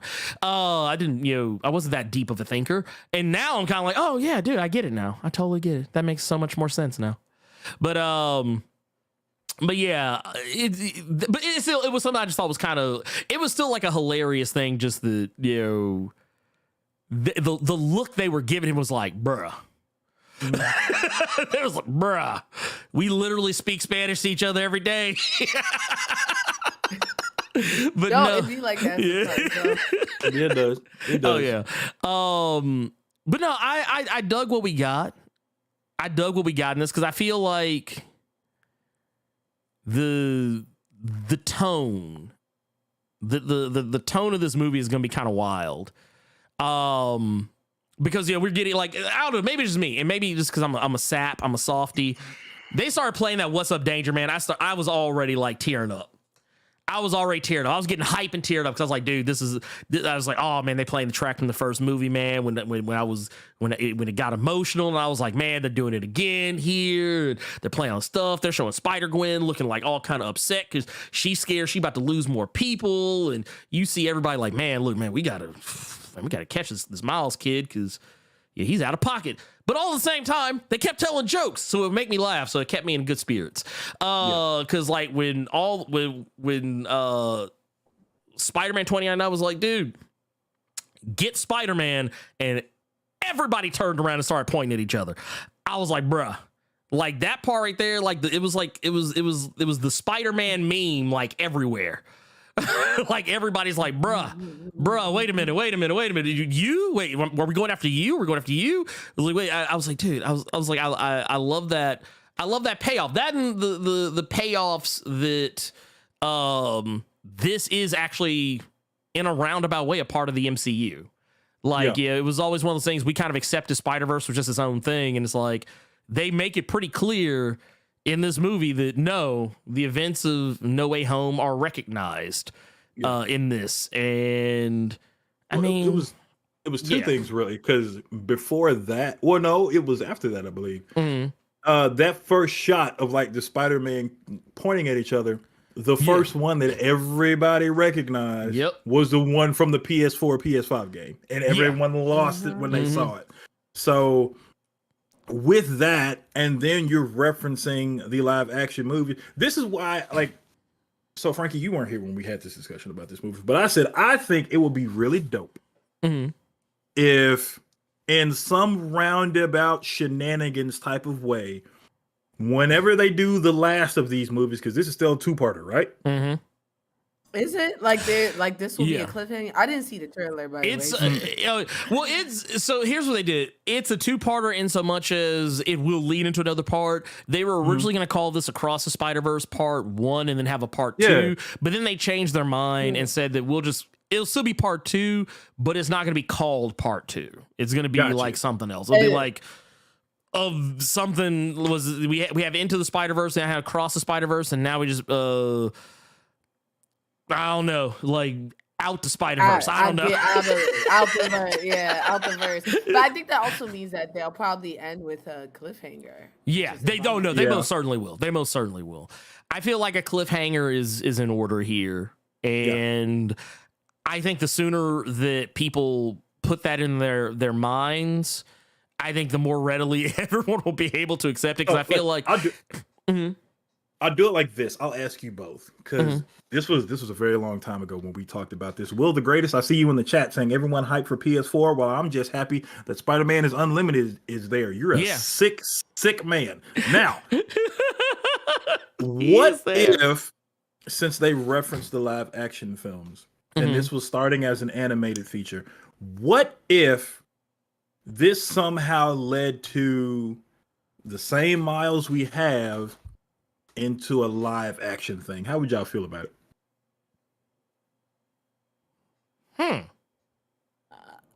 I think that'd be cool. Like, he jumps out and then it's like a human. Like, I'm sorry, I'm trying to kiss something. Like, he kind of jumps out the screen and becomes a person. Right. Yeah. I think people would lose their mind. We've been asking for it forever. And I think it would do well. I think there's a lot of pressure to whoever's going to become the new Miles, though. Yeah. Oh no, that's 100%. And honestly, I don't know. Did they make it? The voice actor, old boy from Dope, Shameik Moore. He's 200. Yeah. Yeah, but I mean, because Miles is in high school. He's in high school here. I don't think Shameik Moore is gonna be able to play a high schooler. Like, if this was Shameik Moore, like when Dope came out, sure. Yeah. Okay. Yeah. But no. Dope came out like 15 years ago. Yeah. I think Miles, the kid. Damn. I'm sorry. It that did. just. Ooh. Damn. Ooh. Damn. It did. Wait, hold on. Sorry, Wait. y'all Wait, my chest. Ooh, man. Sorry, y'all. Oh, bro. Ooh, wait. Let me look up real quick. Dope came out in... Did it really? Shit. No, okay, not 15 years ago, like 10 years ago. Okay, okay. Yeah, Still. Ooh, I feel like, wait, hold on. I need to check something. My chest got a little tight right there. Just, ooh. No, you and even then, you got to remember, he didn't play. He wasn't a teenager when he was in Dope. No, he was good and grown. He was good and grown. Yeah. He was grown. Yeah, you'd have to get a new actor. You'd have to get a new actor to play him in live action. I would imagine. The guy who plays Jack in Blackish, his name is Miles, and he's also Afro-Latino. Yeah. I would honestly, I'd co-sign that. I think it would work. Oh yeah, no, that would work. You could like, that could work. That could work. I personally, people wanted the guy from Stranger Things to do it, but I think he's static, so they need to go ahead and leave him alone. Now let Static Shock if I've ever seen it. Yeah, no, I don't want him as Miles. Give me old boy off That's Blackish. just like those people that want James David Washington to be every fucking black Marvel DC superhero fucking ever, dude. John, who you want to play Blue Marvel? John David Washington. Who you want to play? Who, like, was it? Fill in the blank black character. You want who? Yes, is John David? Hell, I've seen people bring up John David Washington plays white folks. So look, just stop, just stop. Who you want to play Miss Fantastic? John David Washington. John David Washington. Everybody, everybody. Look, they were like John David Washington.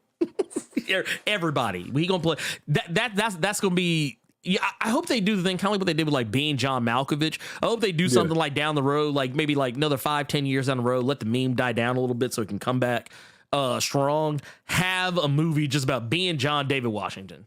And just have him leave that brother through the movie. alone. Let him do his time travel shenanigans with Christopher Nolan, or let him argue with Zendaya while he eating a bowl of macaroni. Leave that man alone. Look, man, I like John David Washington. He's great.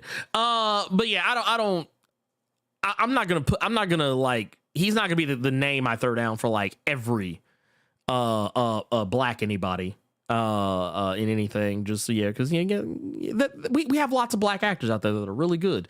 So let them all eat. But I don't know. I definitely think that the only thing this movie trailer was missing for me, Carter. The only thing it was missing was Spider-Man. If it had Spider-Man in it, trailer would have been like 10 out of 10. I know he's in the movie, so I mean that's not the issue. I know he's there. I just want Japanese. All I want, Carter. This is the only thing I want. I want Japanese Spider-Man to show up and call himself the emissary of hell. That's the only thing I'm asking for. It's the only thing I'm asking for. And if he don't say it, nothing big. yeah, I mean, look. Let me y'all don't understand. This is my childhood right here. I want this man to show up and threaten to send someone to hell. That's all I'm asking for. That's all I'm asking for. You still want him wearing that Spirit Halloween costume he had on in that picture you just pulled up? Okay. Yes. Okay. Yes. Hey, Carter, you gonna put some respect on Spider-Man. You gonna put some respect on Spider-Man, because you know what you wouldn't have, Carter? Do you know what you wouldn't have without Spider-Man? Without Spider-Man out here giving life to science fiction, you know what you wouldn't have? You wouldn't have Megazords. You wouldn't have giant robots like we got them today. Because you know what? You know when they first started using giant robots, Carter? Spider-Man. Motherfucker had a giant mech for no reason. This man had a mech. Look at this shit. This man, look behind him. Named Leopardon. Not Spider-Don, Leopardon. For no reason. You don't mess with a man like that, okay?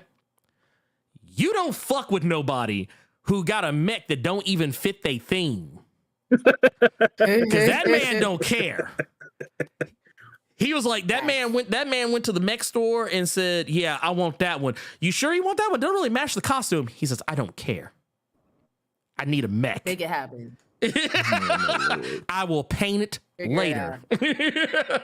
But no, man, look, I want to go back here just real quick because I feel like we got one here from Nerd Large. Carter, you brought this into existence. I just want to put this out here. You did this. You kept bringing up the penny. You brought up you brought up the $20. So you did this to yourself, Carter.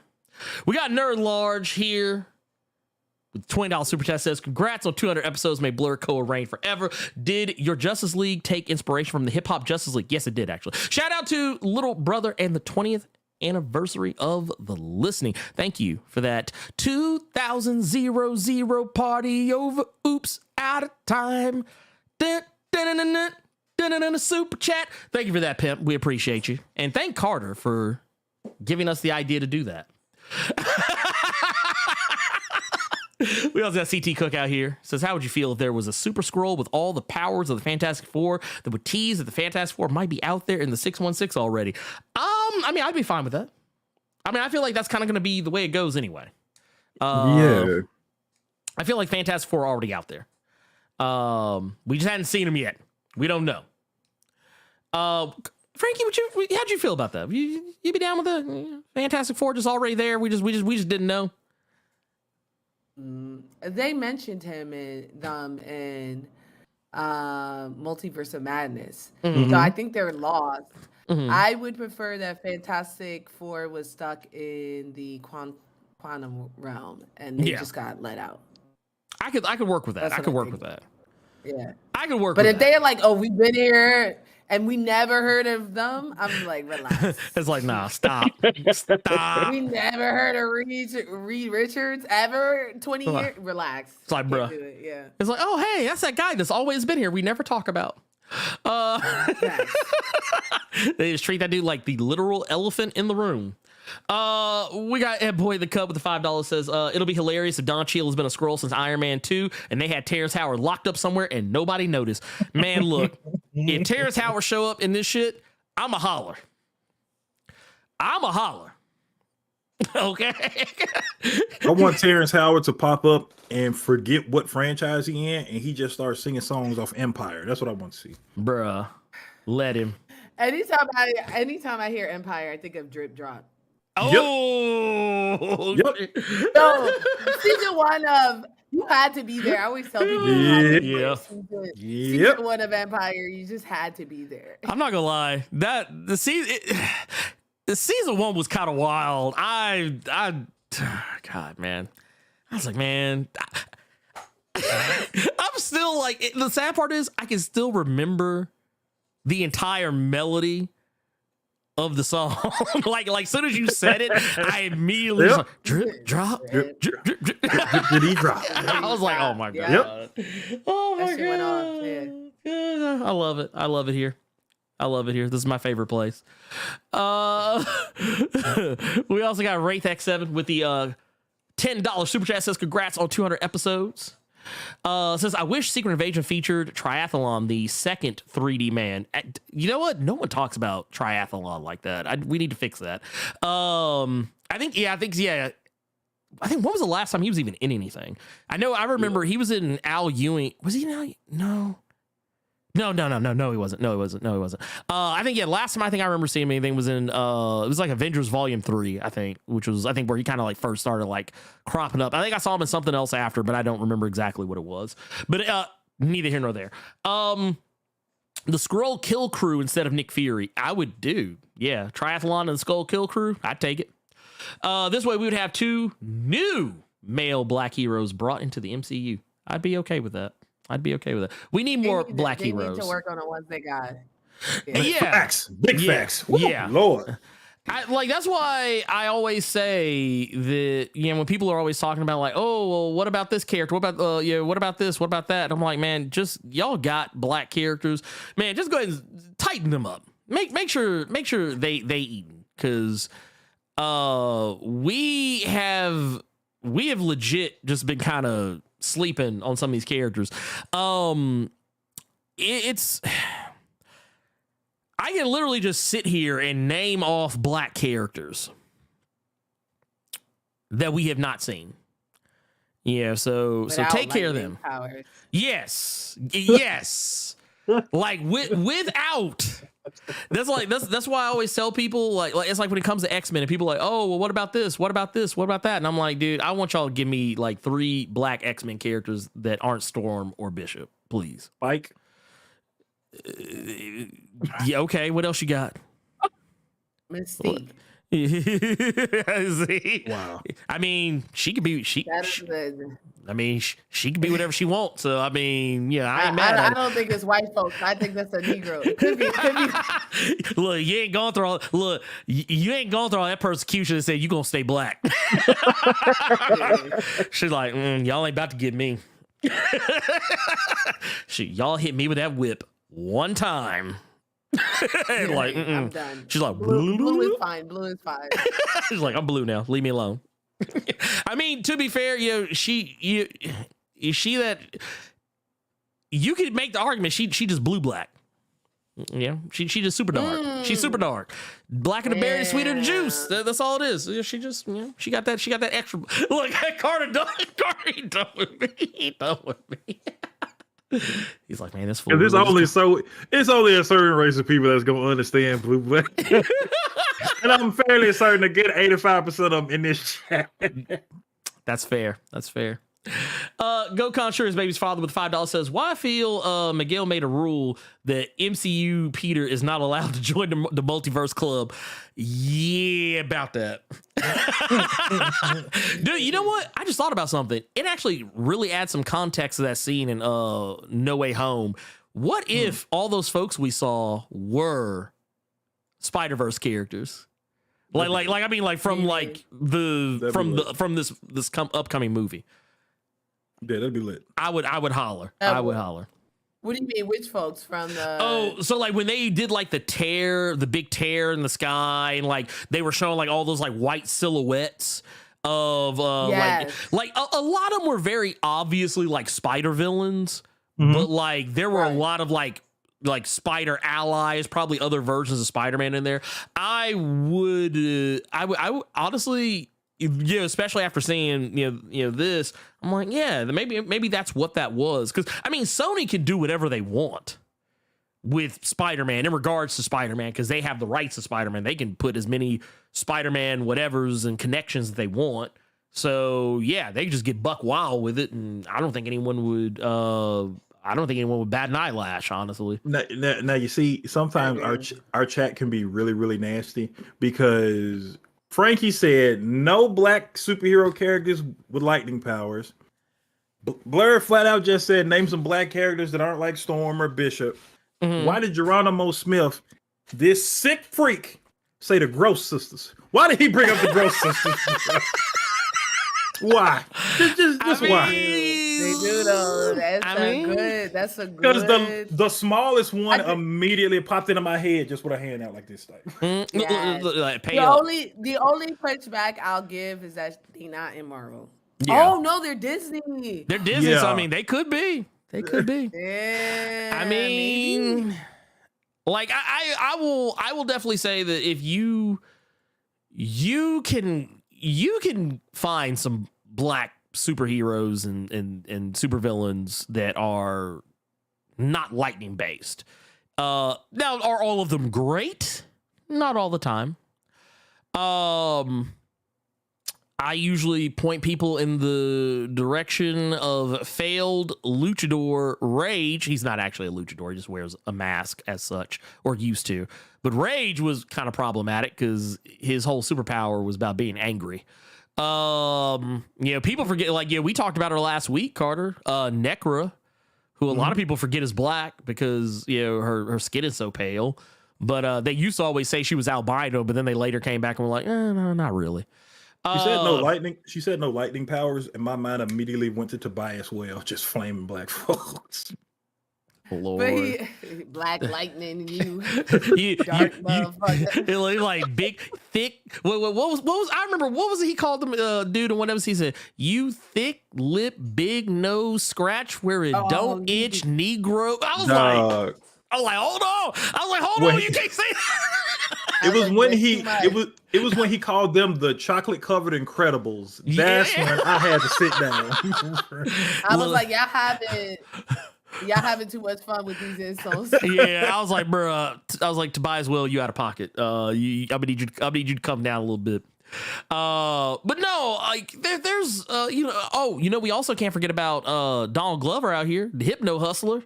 Can't forget about him. The Hypno Hustler. Finally made it there. And then I almost said cardiac, but his whole thing is electricity. So yeah, psych.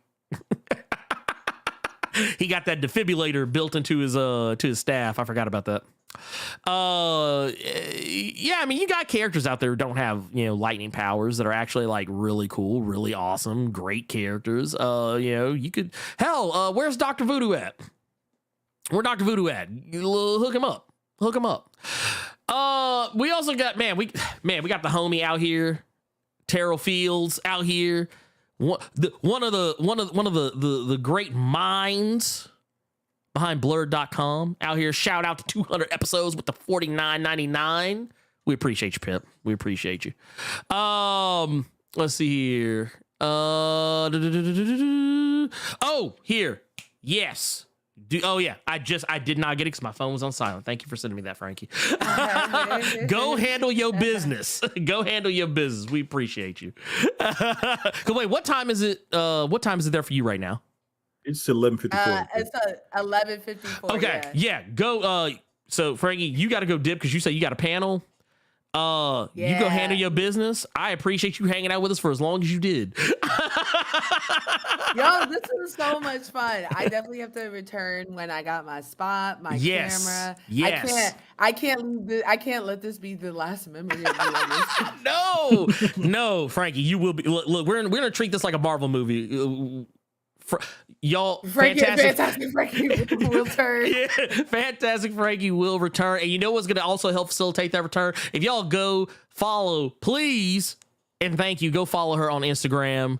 Go follow her on TikTok, YouTube, Twitter, everywhere. We're going to have links in the chat as well. IG. Okay. Yep. And then we're also going to put them in the description for those who are going to be listening to this later. It'll be in the description, or people watching the VOD later. It will also be there as well. So please go click all them damn links. Go show her some love, and trust me, you will not regret it because this sister is funny as fuck. Also incredibly informative as well. So you get the best of both worlds. But thank you so much for kicking it with us. Of course, I wanted to congratulate you. I mean, this is such a big milestone, and honestly, no one deserves it more than you, Oh. Sean. It was great to meet you for Great to sure, meet and I can't you. wait to do more. Yo, Justice League for life for sure. Hey, like I said, we gonna talk after this. We gonna talk after this. We all right, y'all. There we go. I fixed it. But thank you. I want to say once again, man, shout out to Fantastic Frankie out here, the fanboy fighter herself out here. Yeah. Just much love. Also, I keep wanting to say, y'all please go peep the IG, go peep the TikTok everywhere. Go follow her everywhere. And yes, sir. I guess let's see. We got wait. Why does my scroll wheel just always stop like just dead on in the middle of some shit? Here we go. We got another super chat here that we are going to let's do that. There we go. Because we haven't really been keeping up with those. Let's see here. Rave X7 with $5 says 3 black X-Men characters are interesting and aren't like Storm Bishop. Jesse Bedlam, thank you. Sunspot and John Ray, thank you. And I feel like some of y'all only know Sunspot because that's a good card on Marvel Snap. That they just nerfed. I heard about that. I hadn't been playing it, but I heard he's a 0 now. Yeah, 1-0. Because he's the most him useless now. No, he's still useful. But the thing is, they did it because he is the most used card in Marvel Snap. Everybody uses him. He's in. I think they said he was in over 70% or 80% of all decks. Like of all active decks, he was. I think it was actually in the 80s. He was in the 80 percentile. So he was getting overused. He was the most he was the most used 1-cost card. We got the boy Posheev in the chat. Look what he put. What is here? This man said Hank McCoy. He said Hank McCoy was right. Oh, yes. Maggot is black as well. He's African, more specifically. Here, I'm gonna scoot us over into this because we kind of talk through a lot of this stuff. Yeah, real quick, I do want to talk about. We can talk about this before we move on to our next thing because I did want to get to this because we do got a couple more things I want to address before we move on. I missed the goddess Frank. Hey, but she will be back. She will be back. Trust me, we are having conversations. Actually, Carter, did I ever show? I want to show you something, Carter. And I want to share this with the world as well because this is something that's very near and dear to my heart. And I know that the good people of Blerd Co, the good people in the chat, y'all will appreciate this on so many levels. You'll appreciate what I'm about to share with you, the people. But if you want to see how absolutely, positively disgusting of a card, absolutely, positively disgusting of a card the Sunspot can be. Here, let's oh God. Bam. Look at that. Look at that. Got him in a hot tub with rubber ducky. Got him in the hot tub with the rubber ducky. That's how I roll, Carter. That's how I roll. I don't know how you roll, but that's how I roll, goddammit. Oh, dude, I hadn't played that, and I don't even think it's on my phone anymore. Here, hold on. I want to show you. Oh, wait, where is it? You real deal pulling out the decks. Well, this is for you, Posheev, because I did see that before I uninstalled it. I did see that variant of Doctor Doom, but I also saw the God King one. That was the one I was gonna get before I stopped playing. Oh, that was the God Emperor. They have God Emperor Doom in there. Yes, they do. Also, they got this right here. They got my boy right here, looking right. Okay. They got him looking right. Also, I did just recently pick up. Let's see, recents. Or no, wait, this is upgradable. Here's recent. There we go. I just got this Marvel Puzzle Quest probably got me for $1,000 while dropping the deuces at my old corporate gig. Good Lord, bruh. Good Lord. Bruh. I actually, you know what? I'm gonna go ahead and tell you right now, Marvel Snap might just have me for the same right now. Yeah. Oh, wow. But yeah, that Mysterio variant right there, yeah, boy. And then you got to put some love on Blue Marvel. Got to put some love on. I do have that. I did have that variant. That was like the first one I got. That was the first variant I got. Love it. Oh, and I got this one. They put Throg in there. Yeah. I got the and I paid money for this one. I actually paid money for this one. Shit, they put Throg in it. Throg is in there. I got this. I got this Shuri variant. I got that one. And then I got your boy. Got your boy Iceman right there. Look, I was like, yeah, Iceman, when I hit somebody, when I fuck up one of their cards, oh yeah, they gonna see that. They gonna see that. Oh, and I got my boy right here, bam, Dracula. Got him with the OG look with the problematic mustache. I want everything. I want a Blackula variant, and I'll start playing it again. Oh Lord, this man. Oh yeah, check this out. Check this out. Got your boy. Got Thanos out here. Okay. Look, out here looking at. You're showing me a lot of cards. I'm like collection. I was like a collection level 1,000 something, like 1,100. I still don't have those. So damn. You showing me a lot of shit. I still haven't even gotten yet. That's why I stopped playing. I can tell you right now. Look right here. 4,371. If that don't tell you anything. Lord. If that don't tell you nothing, I don't know what will. Goodness. Let's see. We also got real quick before we get into our next thing, 'cause we're gonna talk about Ahsoka for a little bit. Okay. We have got the homie Tubes, the one with $2 super chat says, "I'm gonna keep it 200 with you and just say congrats." I like it. I like it. I like it. We also got Anansi Webb with the 199 says, "A movie about Orpheus or Night Thrasher." I'd be down for Night Thrasher. I like Night Thrasher. Like that's one of my favorites right there. But no, do you want to know what so Carter, I'm gonna tell you something, to show you how disgusting I've become in Marvel Snap. Okay. I in Marvel Snap have a deck that's largely based around Ultron and playing as few cards as humanly possible.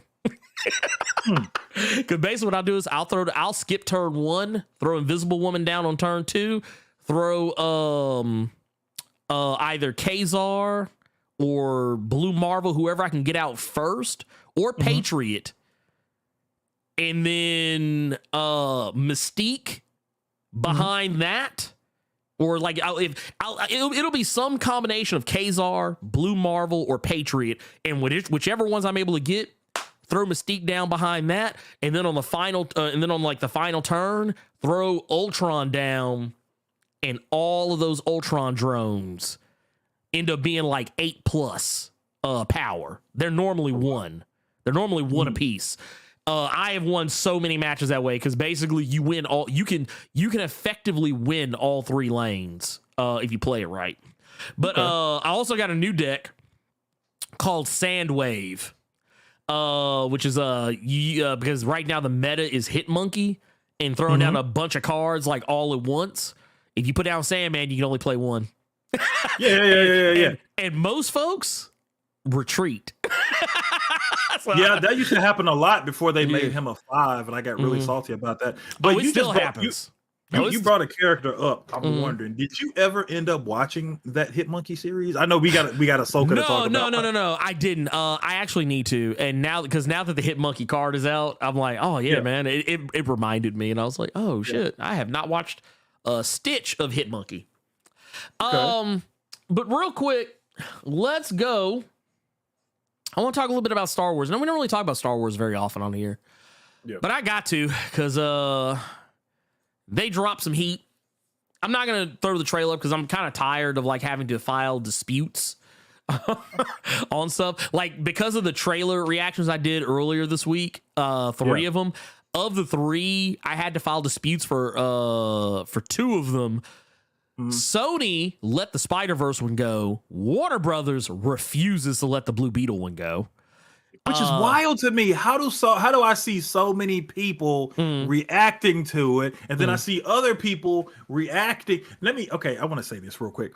All you bitch-made punks that react to people's reactions.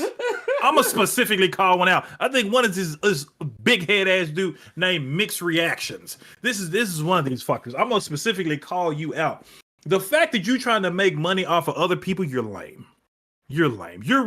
And then you don't even react to them. You just put everybody's work in one big ass video, one after another. You're a scumbag. I'm gonna just say that. I don't think I've actually ever watched any of their stuff. But I saw that they have like hundreds of thousands of subscribers and shit like that. So I'm like, bro, you taking money from like you're a snake.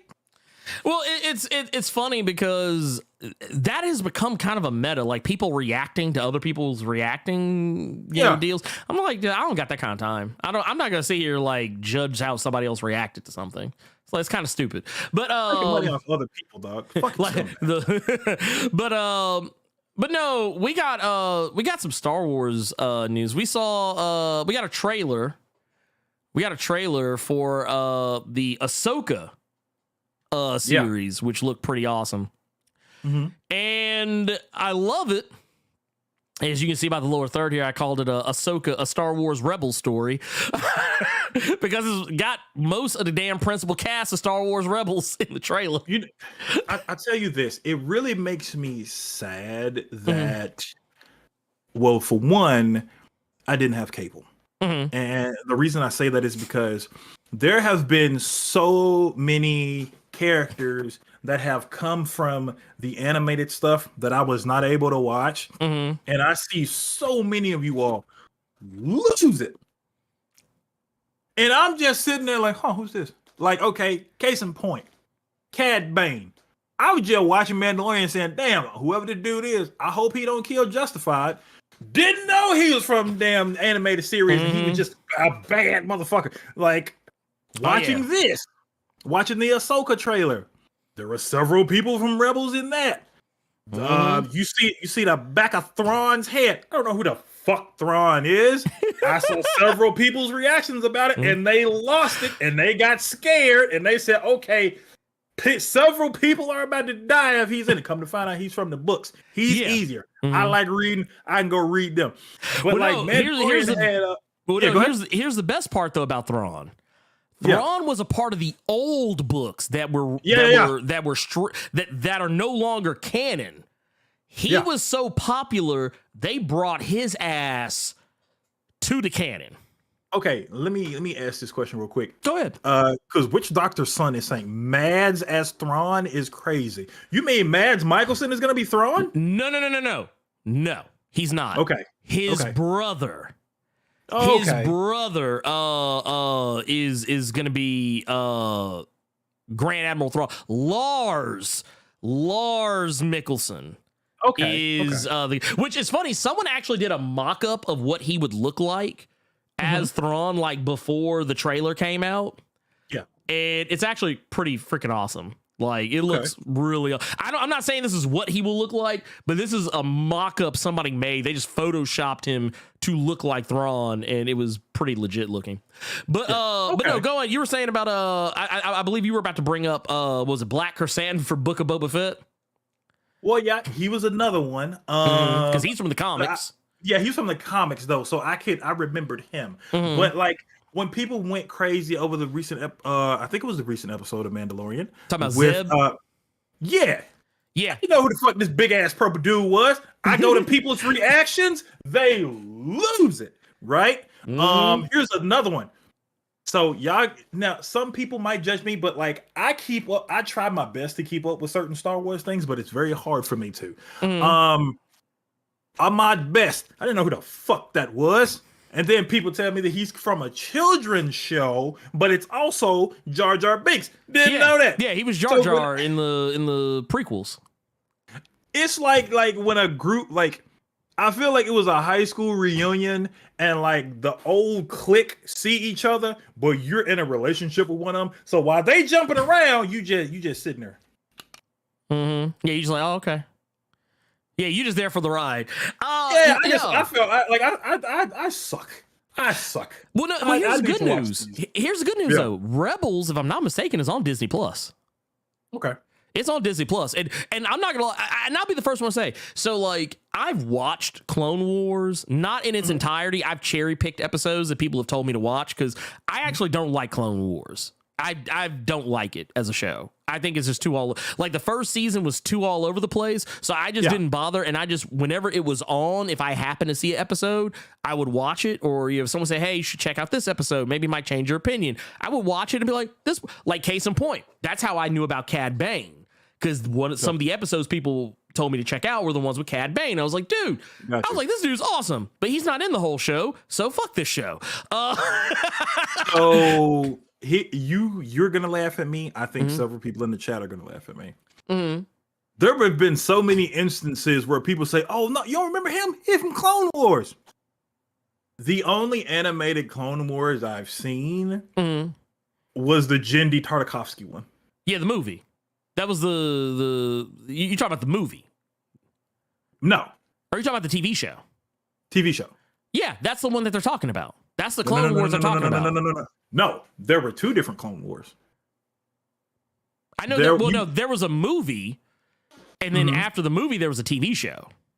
So the ones I'm talking about were episodic, and they were also shorts that Cartoon Network would show. And the guy who created Primal and Powerpuff Girls, he did those. Those are completely separate from you're the talking about Clone those. Wars show. You're talking. Okay, that's gotcha. the only Clone Wars I've seen. Okay, I was gonna say, I was like, dude, then you've seen it, and I was like, okay, now I see what you mean. Okay, yeah. Then yeah, I mean, Clone Wars, I think in its entirety is on Disney Plus as well. I'm not gonna watch it because I just don't care. I like Star Wars Rebels infinitely better. Star Wars Rebels is infinitely a better show to me, but like that's what got me hype for Ahsoka because I like Ahsoka. She's like one of the few things from the Clone Wars that I really did enjoy. But I really enjoyed Rebels. Like Rebels was the show that like if you like, yeah, Rebels was pretty much a show. Like you had a little bit of everything. You had Zeb, who was like the tough guy, with a heart of gold. You had Chopper, who was like, he was a droid. He was like a kind of similar to R2D2, but he had a way different personality than what you would expect from a droid, from an astromech droid. You had Sabine, who was a Mandalorian, but she was different than the other Mandalorians. That literally is everybody damn near that was in the Ahsoka trailer. Yeah, no, it was. And you know, you were not lying. A Star Wars Rebel story. Yeah, and here's the thing. Here's the sad part about it. The only character, I think Zeb was probably the only character other than Kanan that wasn't in the trailer, and spoilers for, and I won't say much more, but there's a reason why Kanan's not there. But yeah, as you go through the trailer, it's like, okay, cool. It's like, hey, there's Chopper. It's like, oh, Chopper, the droid. And it's like, oh, hey, there's Hera. Hera's right there. It's like, okay, cool. That's great. And it's like, oh, hey, wait a minute. There's Sabine. Like, she's got long hair now. Cool. That's great. And then it's like, yeah, you skip forward a little bit, and there's a part where that's Ezra Bridger right there. Just he's like in little, hologram form. Yeah, so it is Ezra. Okay. Yeah, that is in fact Ezra. I know people were trying to figure out if that really was him or was that just people just kind of guessed. Okay. Okay. No, that was now, him. let me ask you this about Rebels, because the only thing that I can remember from Rebels that people were saying was it takes place after the Clone Wars series, but it was a more funny comedic show. Is that true? It was funny in spots, but it was also pretty serious in times too. It had a mixture of tones. But I liked it a lot because of the time frame. Because, yeah, it's after the Clone Wars, but it was also kind of roughly in and around the same time as, like, the original trilogy. Like, the early stages, like, it was, like, kind of just before the original trilogy. And then I think as you kind of go on a little bit, there's some parts where you're kind of like, oh, you're kind of edging up on that part. And then, but by the time you get to the Mandalorian era, which is, after, the original trilogy, you kind of get into some interesting territory where you have these characters from Rebels who are a bit older now. Ezra's older now. He's been trained. He's, he's been learning the Force and everything. You imagine he's going to be like a far more formidable force than what he was in the original series. Yeah.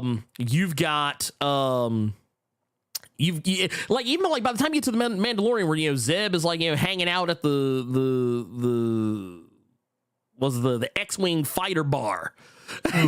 Just chilling, hanging out with the dad from Kim's Convenience.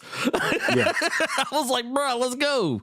But no, I like this because it looks like it's focusing on, well, obviously, it's Ahsoka's show, so clearly Ahsoka is a key character here. But dude, did you catch the Ray Stevenson love? Dude, I was really hoping he was not a bad guy, but the only gray-haired, white-bearded people I have seen in Star Wars have been Sith. So, dude, you saw, when he did this right here, the old boy, I was like, oh, it's over. Bruh, first off, when he did this number right here and blocked a shot, I was like, bruh, I was like, y'all need to run. Y'all need to run. I really became a fan of him, and this is finna give me the nasty award for this, because I became a fan of his from Punisher Warzone. Same. The Punisher, right? But then when I got HBO Max, I went back and I watched Rome, and then the season that he was in of Dexter was there, and of course. Black Sails, yep. Fucking Blackbeard, bro. So yeah, it's dope seeing him and so because I'm such a fan of his now. But I'm kind of sad though. I'll fight a motherfucker for Ray Stevenson. See, but here's the thing though. I'm sad at the same time because I know Ahsoka, he gonna catch it. Oh yeah, he gonna catch it. Yeah. Oh, that's the only thing. And I believe the actress playing the other Sith-ish character, I'm trying to remember her name. It's like Ivana something or other. I'm blanking on it right now. I don't have it directly in front of me, but I'm sure someone will correct me. But yeah, and it has been confirmed because I think when they showed the trailer last or yesterday, it was not confirmed that Lars Mikkelsen was playing Thrawn. But it was confirmed this morning that he is playing. So I just that's seeing Thrawn. Oh my god, dude, that is just so great. Also, I'm glad to see that Mon Mothma. They're keeping the same Mon Mothma around as well. I thought that was Gillian Anderson at first. Bruh, stop. I thought that was Scully. Oh God, I thought that was Scully at first. I mean, I will say that's a fair mistake. But no, that is Genevieve O'Reilly. So everything that I have seen of Thrawn, because when people freaked out at his name drop in The Mandalorian, I looked it up and scenes from Rebels popped up. Yeah. So I've seen what he is now. So I'm like, okay, this brother finna be a problem. So yeah, I'm excited for it. It's dope to see.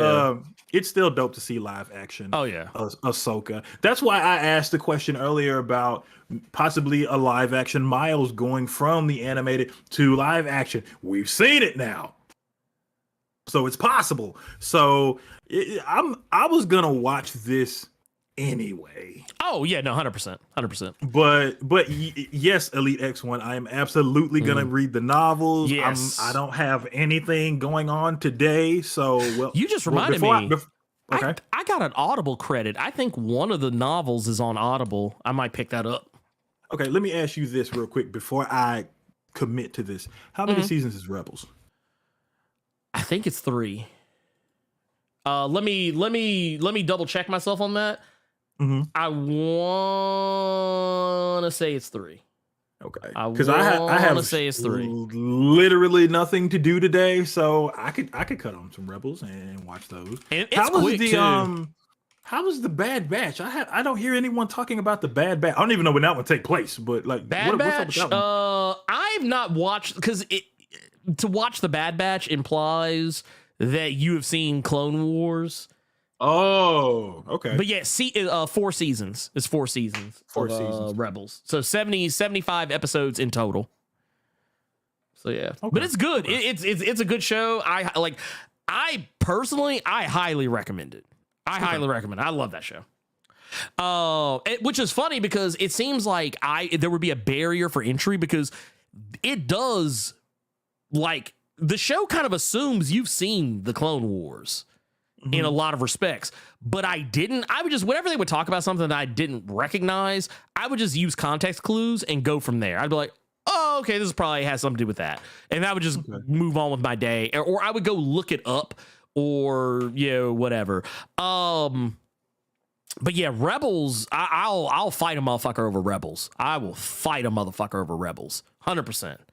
That was like, I stand the fuck out of that show.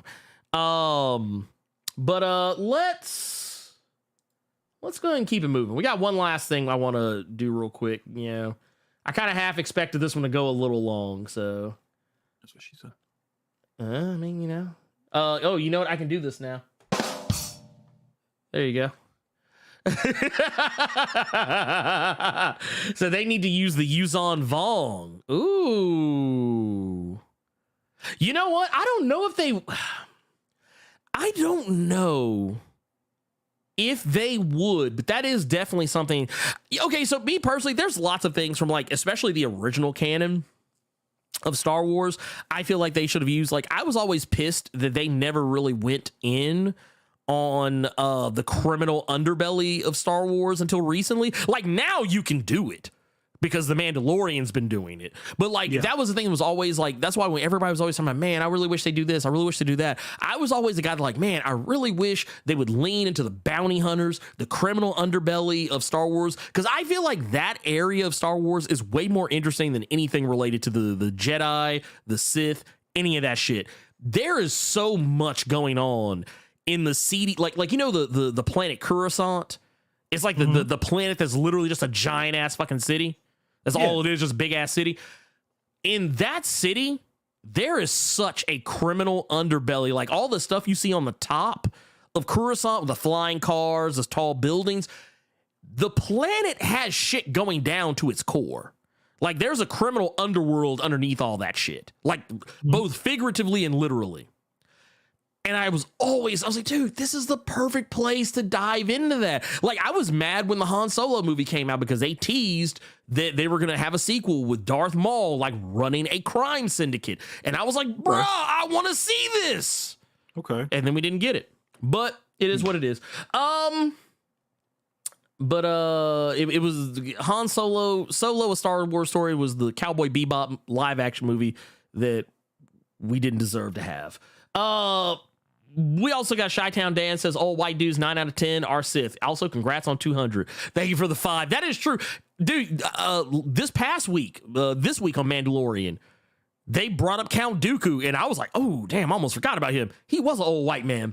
I was like, that dude was literally like an old, gray-headed, white-bearded, Dooku evil motherfucker. Is me looking at Ray Stevenson and it's like, damn, he's a Sith. Yep. Mm-hmm. Dude, when I first off, it was when Dooku first showed up, it was Christopher Lee. I was like, ain't no way this dude a good guy.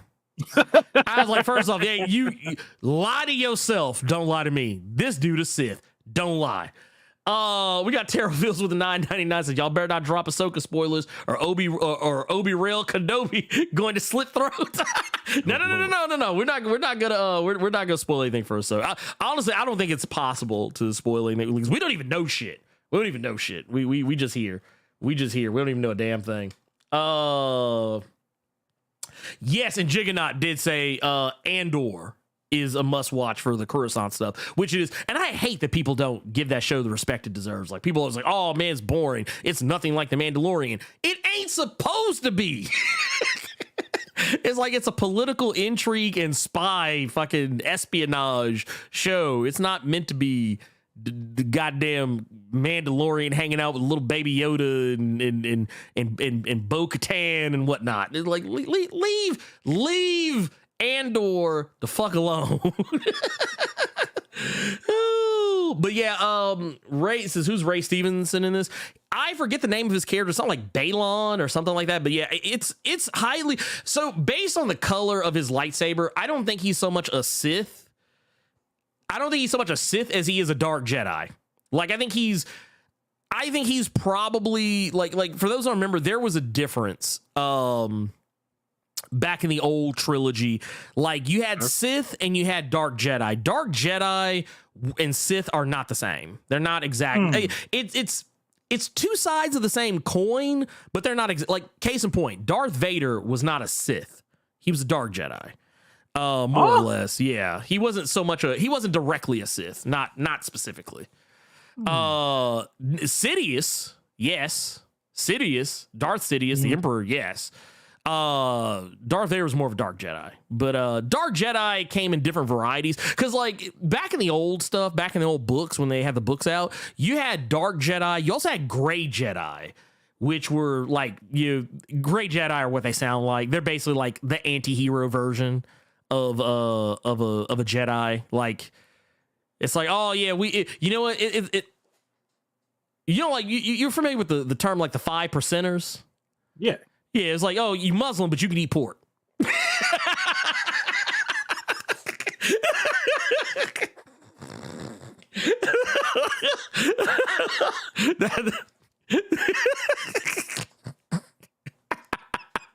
I'd about killed him. You can eat that swine.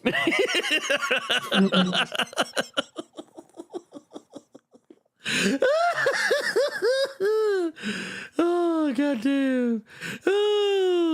Oh, but yeah, the Acolyte is where they're going to be dealing with the Sith. That's the show that we don't really know a whole heap of a lot about that one, except that I know Amanda Stenberg is in it. Don't know who she's playing. And there's a few other people in it that whose name escapes me right now. But yeah, that one is going to be about Sith, like straight up. It's supposed to be about the rise of the Sith and them infiltrating the Republic. Back during like before the prequels, like even probably leading up to Sidious, most likely. Okay, so you have people in the chat saying that you're wrong. Vader is actually a Sith Lord. But this $9.99 super chat from Nicholas Grady, he actually just put me on game. In case anyone was confused, the Bad Batch takes place after Order 66. Rebels roughly 15 to 16 years after Order 66. And The Mandalorian is 30 years after Order 66. P.S. Watch Tales of the Jedi. Okay, so So let me ask this stupid ass question, because I don't Star Wars like you do. The Mandalorian is before no, because Luke was in it. So it's during the movies? Wait, what? Is the Mandalorian? What does Mandalorian take place in the movies? Because Luke had the fake hand in the lightsaber. Okay, so so Mandalorian takes place after Return of the Jedi, and kind of almost in and around the same time. It's okay. So here's how it works. Okay. The Mandalorian takes place after Return of the Jedi, but before the sequel. The sequel trilogy, like Force Awakens, all that, because the First Order isn't a thing in Mandalorian, not yet. And also, I say the reason why I call Vader a Sith Lord, not a Sith Lord, a Dark Jedi as opposed to a Sith Lord, I'm going based on old canon, because technically to be a Sith Lord, that being a Sith Lord was something you became. You started as a Sith Lord. If you were a Jedi who just turned, you were just a Dark Jedi. That's how it used to be. It may be different now. I don't care. But that's just how it is for me. But let's see here. Let's see. We got LP3 says Star Wars lore is so intimidating to get started with. I started with Jason Aaron's run, but could you guys recommend a starting point? Like talking about like for the comics. Honestly, okay, so here's what I say. If you want to read the comics, personally, I think Darth Vader and Dr. Aphra are the two best. Okay. They're the two best. And honestly, if you just start with, I think it was Kieran Gillen, I think, who started with Darth Vader. Kieran Gillen, I think, was the one who started with Darth Vader. I would just start with his and read Dr. Aphra. I thought it was Charles. Oh no, it might have been Charles Soule. Maybe it was Charles Soule. I know Charles Soule wrote Vader at some point. Yeah, I think maybe he was. Okay. You know what? Maybe I might be getting it backwards. He may have been first. I always get it mixed up with Darth Vader because I know many Gillen people have written did. I just Gillen don't know where they. Okay. Yeah, but either way, just read Darth Vader because Darth Vader is great. Darth Vader. If you read that and then Dr.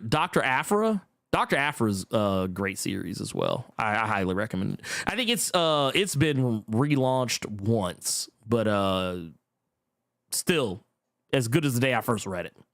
And the comics are canon too, as far as I know. Yeah, they are. They are. Yeah. They are. I think the comics took place of the old books, correct? Yeah. Mm-hmm. Okay. Yeah, because and I will say this, and I don't like telling people not to read things, but if there's one you could skip, it's the Mandalorian comic. Ooh. And I'm not saying that to be mean. I'm saying it because it's basically the show. It's an adaptation of the show. Like, because I remember reading and thinking, oh man, it's gonna be like some new adventures. And as I was reading the first issue, I was like, this is basically the first episode. Oh. And then I read the second issue, I was like, this is basically the second episode. I was like, oh, $4.99 on a subscription. He already that I already got. I was like, man, ain't that about a bitch? Boy, I'd have been cussing. Oh no, I was stupid mad. I was stupid mad. I was stupid mad. I'd have been cussing. We got Elite X1 with the $5 super test. Speaking of Star Wars, my blurs, y'all need to be reading the Hidden Empire, Crimson Reign, and War of the Bounty Hunters comics events. Yes, those are actually good. Those, I didn't think about those at first because those are like Elite X1 said, those are technically events because the Crimson Reign I think just wrapped up. Okay. Not too long ago, and Dr. Aphra's comics were definitely a part of it as well. The War of the Bounty Hunters, I haven't read, but is on my stack of things to do. Hidden Empire just started, I believe. And I've read one, I think I've read one issue of that, and it's so far been pretty good. But yeah, Star Wars, honestly, right now, Star Wars comics are they're kind of it. Yeah. Kind of it. And then, you know what, I want to, just because I want to move on and get us to our next thing, because we still got one more thing I want to talk about. This one we can be pretty quick and concise with, because, it's all, we don't know everything there is to know about this yet. But we already knew about the new crop of the Fall of X comics. We saw this the other day. The titles that were released were the returning titles rather are going to be X-Men, Wolverine, and of course X-Men Red will be back. Immortal X-Men will continue on, and so will X-Force. But then we also got the announcements of titles like Astonishing Iceman, the Children of the Vault. Invincible Iron Man is an ongoing series currently right now, but it will be tied into this. We got the announcement of the return of the Dark X-Men, Uncanny Avengers, Realm of X, the return of Alpha Flight, and Uncanny Spider-Man. Nasty. So we already knew about all this stuff, but we didn't really have a whole lot of details. Now we got details, and those details are actually pretty damn cool, if I do say so myself. First and foremost, Dark X-Men. We got the lineup. Lineup looks kind of fire. Got, of course, Madeline Pryor. Looks like she's leading the team, because this is going to be the Dark X-Men are basically going to be the X-Men of Limbo, more or less. So that thing I was actually talking about, Carter, I don't know if you remember this when I was talking about the tie-ins for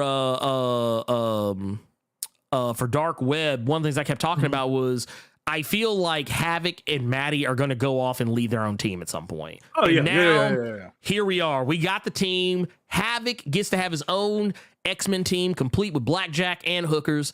And I'm not gonna let you do that. I'm not gonna let you sit here and act like the power bottom that is Havoc has his own X-Men team. That is Madeline's team, if I have ever seen it. Oh no, it definitely is. It definitely is. But I just think it's funny. It's like Havoc's like, man, I'm gonna go get my own.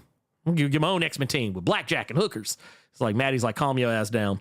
But no, we've also got Archangel, Gambit. We also have Azazel, or actually technically Azazel, who is the father of Nightcrawler, for those who don't know. Mm-hmm. We've also got Zero, a guy who I don't recollect having seen in quite some time. I promise I ain't thought about that motherfucker so long. Oh my God. Yeah, it's been a hot minute. We also got Implate, who, for those who don't know, Implate is the brother of Monet. He used to be a Generation X villain. And then we've also got Wolverine cyborg clone Albert. I'm not gonna lie. When I saw, as soon as I saw Wolverine at the bottom of the page, I was like, "Oh Lord!" It wasn't even a question. I didn't even consider. Oh wow! So this is what Logan's gonna be doing. I was like, "No, that's Albert. Just go ahead." Wow. See, I thought you would have cringed because, of course, they gotta have Wolverine on it. You immediately just knew that. I was like, "No, that's Albert. That's Albert. You ain't gonna sneak Albert past me." Stop. This is gonna be written by Steve Fox with art by Jonas Scarf.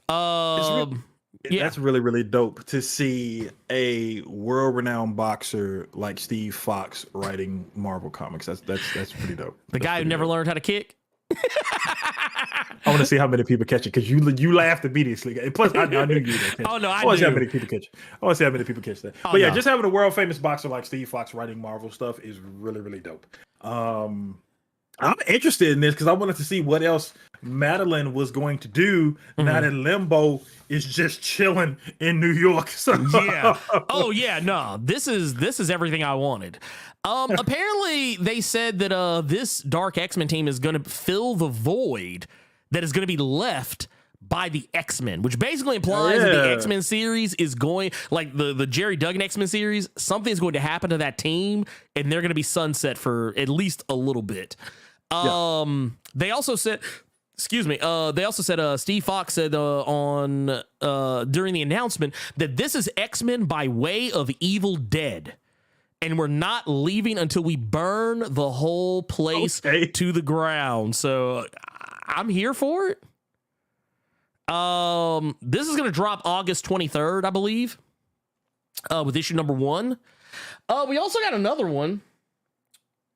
Realm of X, which is an interesting title because I felt like it was going to play off some of the themes Vita Ayala had put into play during their New Mutants run.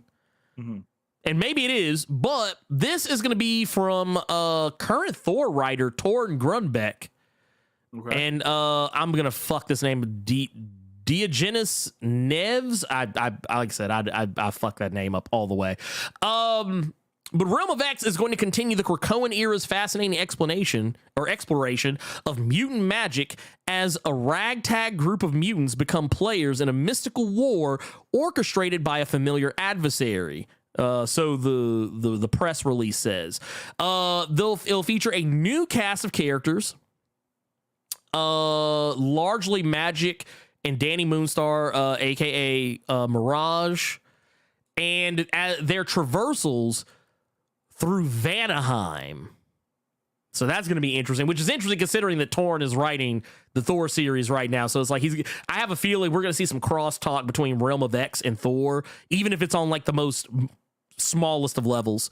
But this team is not just going to have magic and Danny Moonstar. It's also going to have Marrow, Dust, and Curse.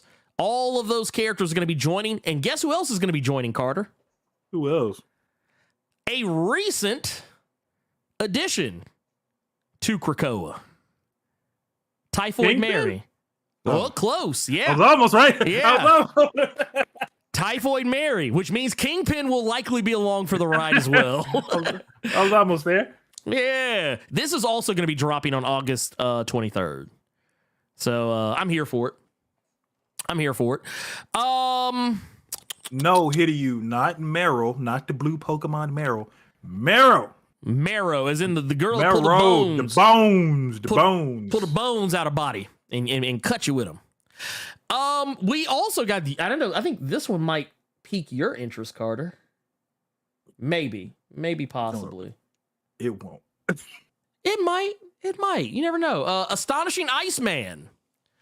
This is going to be Steve Orlando with art from Vincenzo Karate or Karatu. Cool. So yeah, but this is going to be a continuation from X-Men Hellfire Gala #1 that comes out this July and kicks off the Fall of X era. So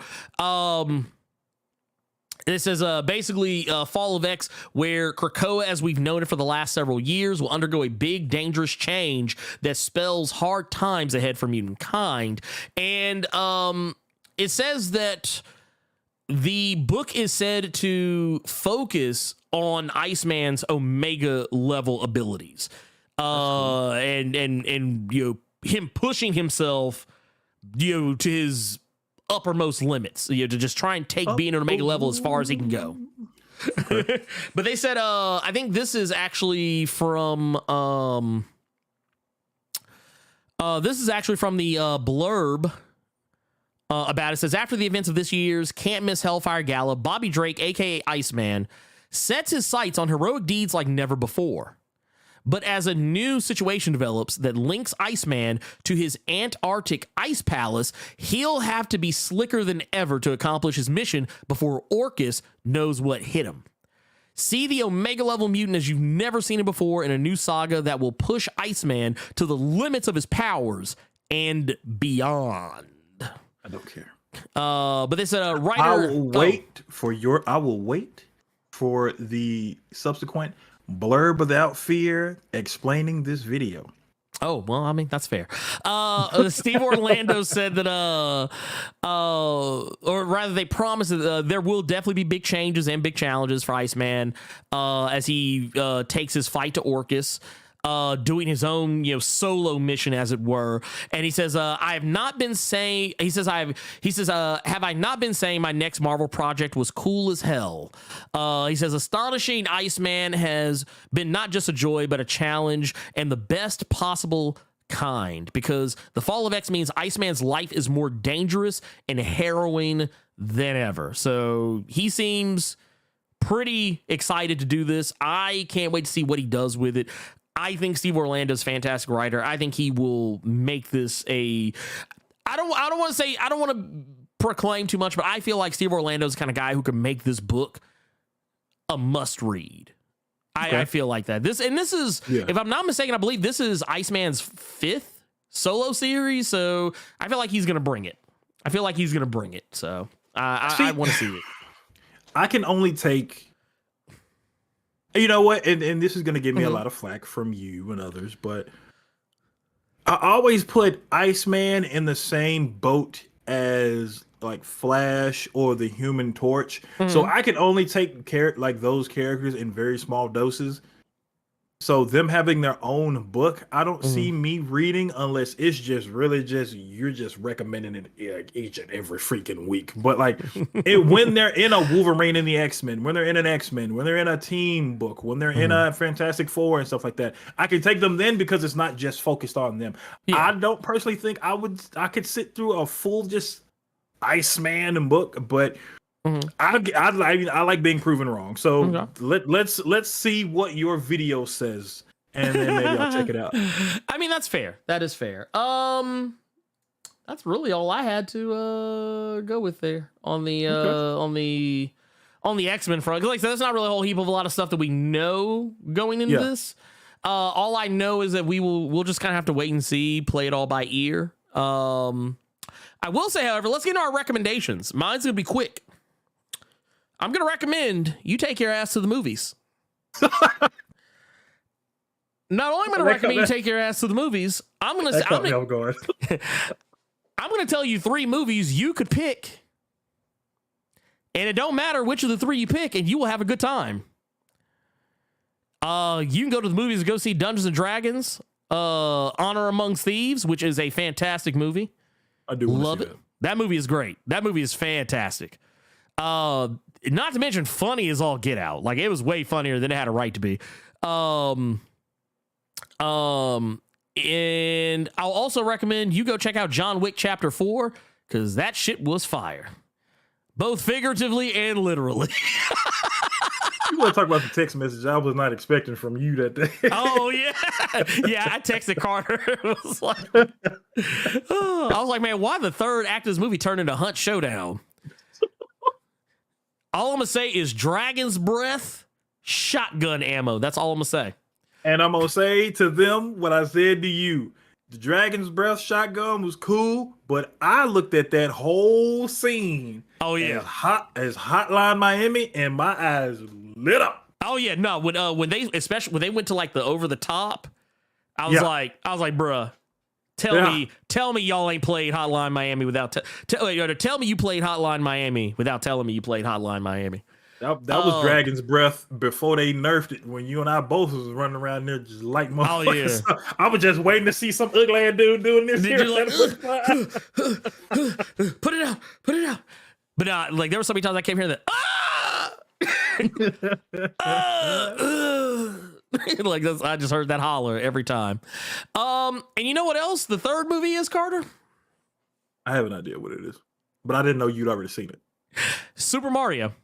Yeah. That movie is really good. It is very good. Matter of Dude, fact, I want to go to Super Mario World, but I just don't want to go by myself. Oh yeah, I get you on that one.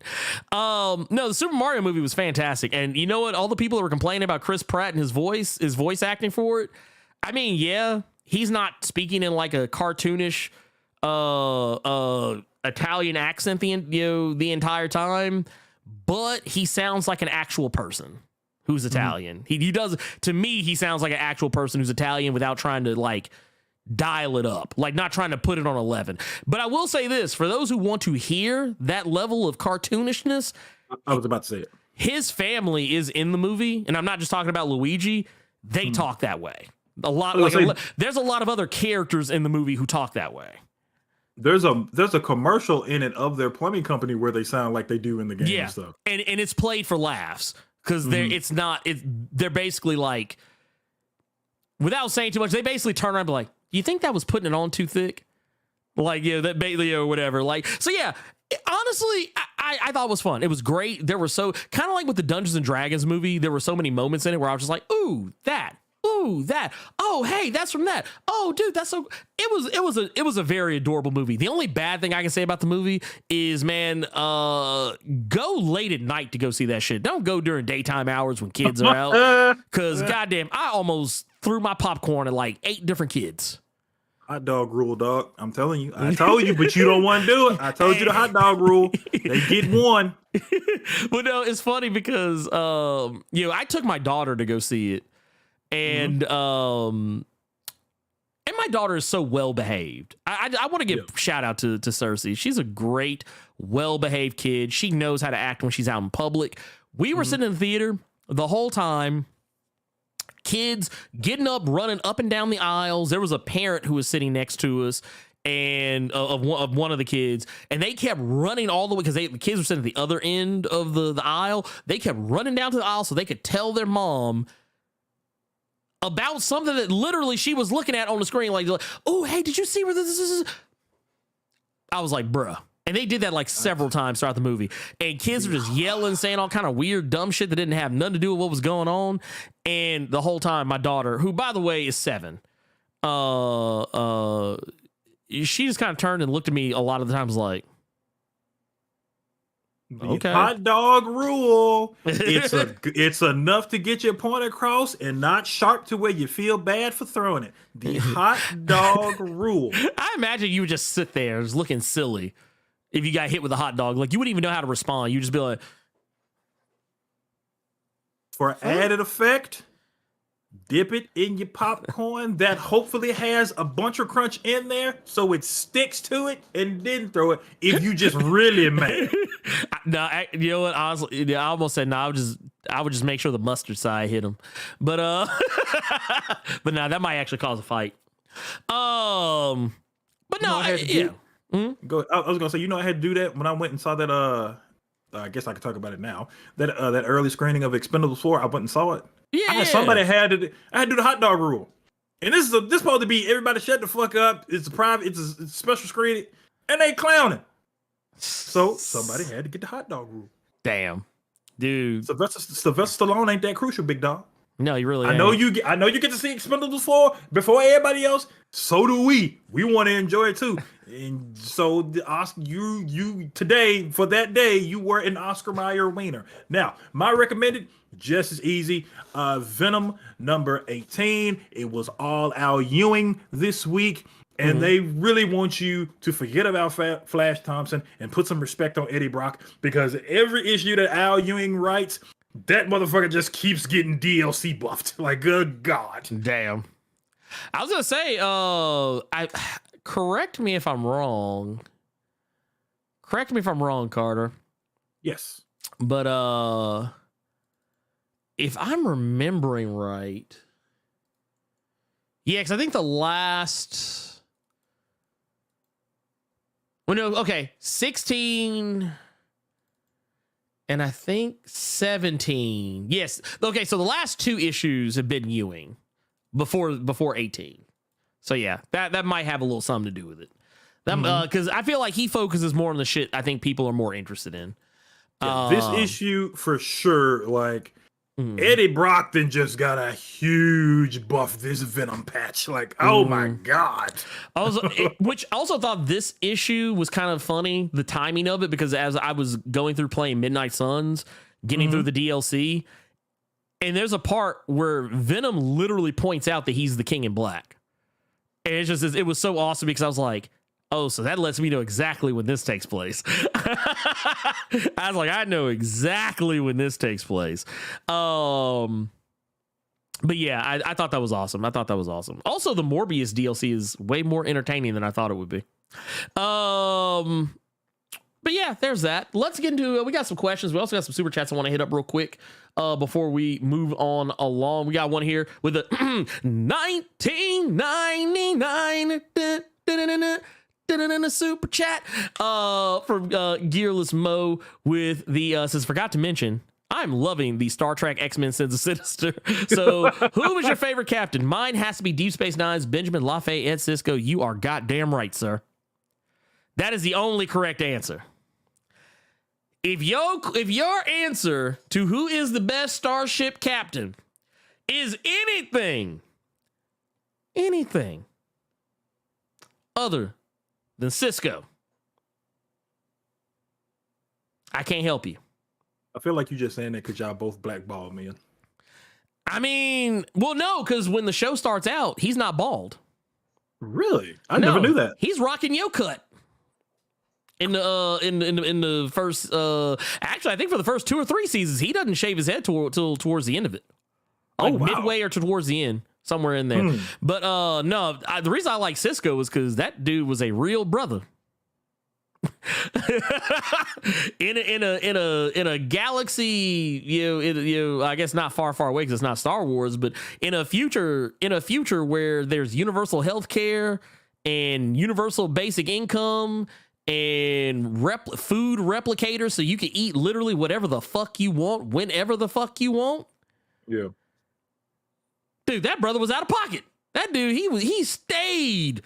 Dude, you know Sisko is a bad motherfucker when he squared up on Q, which is like a extra dimensional entity.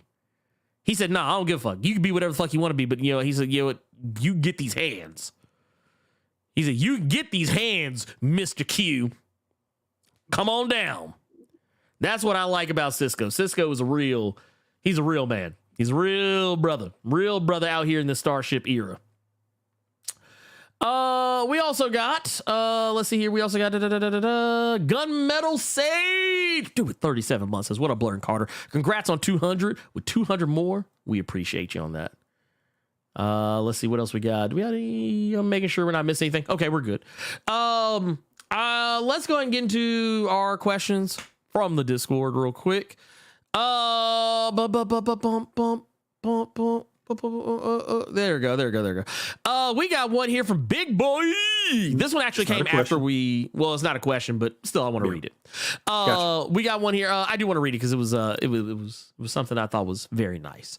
But he says, just want to say, as I'm watching my 2.5-week-old daughter, that I'm proud of you brothers and enjoy what y'all do weekly. I've been a fan for coming on a year. Keep it up, brother. So yeah, thank you. And he said brothers, so you were included in that. Thank you. Finally. It's like, look at him, man. That's as close as he's going to get to a plate. I didn't went from being wrote off earlier in the show he's to not being included. I mean, thank you, big boy. Look, you out here. See, aren't you glad I read it? Thank you. Your Boomyverse album, big boy, was fire. Hey, just put respect on it. We've also got the Qdoma says, good afternoon. Hope you're having a great day. Here's my question. Some people complain that PS4 era needs to end because games coming out for both systems means that they get dumbed down on PS5. In other words, some PS5 owners feel like they're getting screwed over. What's the real story with this, Blerd? So the real story with this is because of the scarce availability of the PS5, not everybody has one, which is why they're still putting games out on PS4. That said, they were doing the same thing with PlayStation 3. PlayStation 3 was still getting games pretty fair along into the PS4 era, because I still remember when you could buy a PS3 version of a game and get like a free PS4 upgrade. That's not something new to this. And I really think that a lot of these devs, and I think people might call bullshit on what I'm about to say, but I feel like a lot of their asses are purposely like kind of fucking up to try to nudge you to go get one of these next gen systems or a PC. So because a lot of that shit, like a lot of these games should be able to run fine when you actually get them in your hands and you play them and stuff like that. There should be no reason for a lot of these games to be as bad as they are on PS4. So that's what I don't like about it. It's very scummy. Well, and here's what now you want my mentality? My mentality on the shit? I just wouldn't release PS4 versions. I wouldn't release any last gen versions, because here's the thing: when you try to do both, you end up shortchanging somewhere. It always happens, always. So in my personal opinion is when the new hotness comes out, you either play that shit on PS5 or you don't. Or you could do like, and I know, problematic game, but you could do like what Hogwarts Legacy did. They put the next gen version out first, and the last gen version came out later, or is about to come out. So you don't put them out at the same time. That is one way to get around it. I feel like if you have a next gen system, you should be able to get next gen hotness without having to worry about it being tapered down. Now, that said, the games that they do release that are actually PlayStation first, like PlayStation exclusive titles, always look phenomenal. Let's just go ahead and put that out there. Ratchet and Clank, God of War, Horizon, all those games like that, Spider-Man Miles Morales, all those games look like next-gen games. So I don't think that's the problem. I think where the issue comes into play is when you have third-party titles. Because I remember that was a common criticism I saw people lay at the feet of Midnight Suns. Because they were like, oh, this game looks like a last-gen title. And it's because, well, for one, Firaxis never makes games that look super-duper realistic. I think XCOM 2 was the closest they ever got to that. At least in so much as far as like, action related games. But I mean, Midnight Suns, especially if you play it on PC, it looks infinitely better. I mean, yeah, it doesn't look like a next gen title, but that's because PC isn't about next generation. PC is just whatever. But I do feel like, yeah, if you play games like Madden or NBA 2K, they're probably not going to look much better than the previous year because same engine. You're still operating on an old engine, so that's not going to matter either. But yeah, if it was up to me, I would just say, fuck it. Y'all get a PS5 or not. It would be shitty, but I think more people would be happy versus not. The homie Melvin says, first and foremost, let me congratulate you on the 200th 200th video, or rather 200th Blerd Cave. I discovered Blerd Without Fear. It re-energized my passion for comics. It opened my eyes to black comic artists and so much more. Plus, it felt like you was hanging out with your friends on the weekend. See, that's what we try and do here. This show helped me after my brother passed, and it also helped me get back into creating. Also, want to say that is something that I feel it makes me happy to hear, to know that we were able to get you back out there. Says, no question for today, just a thanks for both of y'all's time and work that y'all put into this. Also, Carter, you are always the co-pilot to the mighty ship that is Blerd Co. And never forget that. Never doubt you don't matter us, because you do matter, even though you was on my ass during old thread. Thank you. Thank you. Hashtag Blerd Coa. For if life. You've seen me play Sea of Thieves, you don't want me co-piloting that ship. Oh man, bruh. You don't want me on that show. I kind of slick. I'm not gonna lie. I kind of slick miss Sea of Thieves. I do kind of slick miss it. Man. But yeah, dude, we were struggling out there in that damn ship. We got Jay Dizzle with the happy 20th episode or happy 200th episodes. Very thankful for your channel since I jumped on in March of 2020. Was starving for some black comic content and stumbled on your channel. So thank you both. The pandemic has been rough and y'all helped me through it big time on Saturdays. Non-comics question. I just started watching Abbott Elementary with my wife, and though I'm not hollering with laughter, I love the blackness, both subtle and explicit on the show. If you were to rank these three shows in order of blackness, who would be 1, 2, and 3? Moon Girl and Devil Dinosaur, Abbott Elementary, and Proud Family? Or am I missing a dark horse? Thanks. Man, in order of blackness, Lord have mercy. Honestly, I feel like Proud Family has to go up 1. Yeah. I feel like because Proud Family is unabashedly black. I think Moon Girl and Devil Dinosaur and Abbott Elementary kind of fight back and forth for 2. But if I had to just pick, I would probably put Abbott Elementary 3rd. And it's not necessarily indictment of the show because it is a black show. It has definitely got some black stuff popping off in it. And I think even some things only black people will notice. But it's also a show that's been written in such a way that it can be more accessible to just about anybody.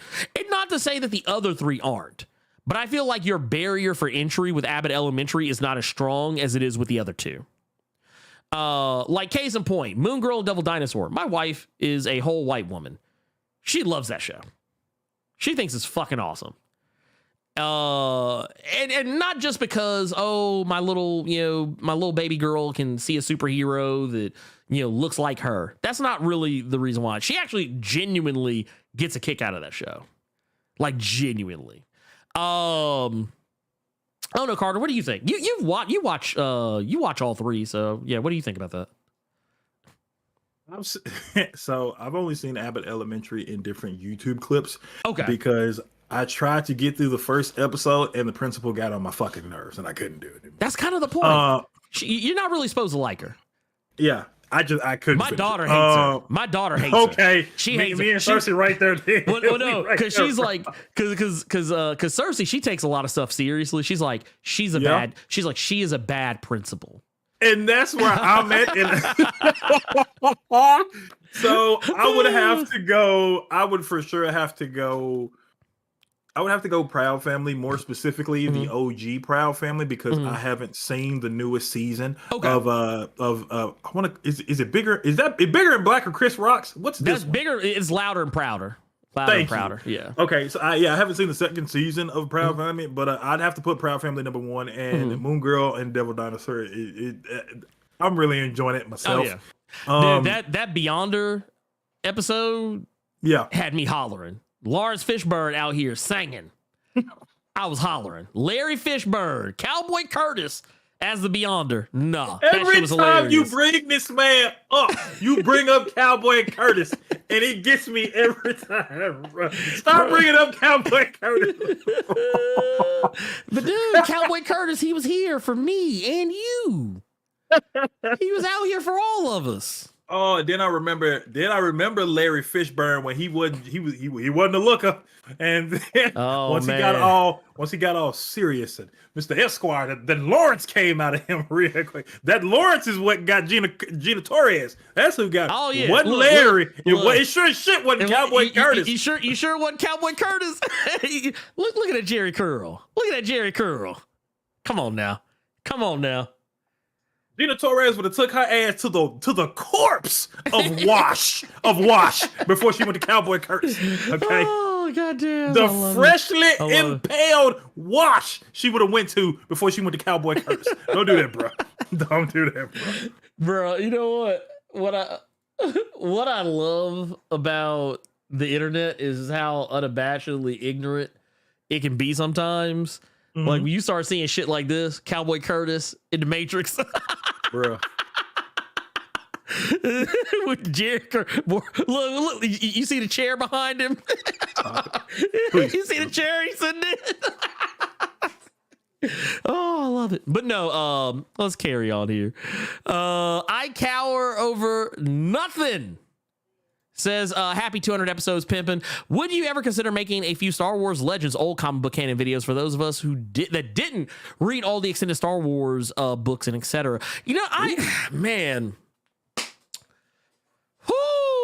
that would mean I'd have to go back and reread some shit. God damn. There was so much said in that. Woo! Man, I think so those don't know, I was on the Listen 3000 podcast earlier this week, and I taught them about a Southernism that they had never heard before. It is called Tide. TYD, Tide. They're like, oh man, that's a special kind of tide. I was like, yes, it is. Now they know. When someone says they are tied, TYD, they done been through some shit. They've been through some shit to leave them fuck alone.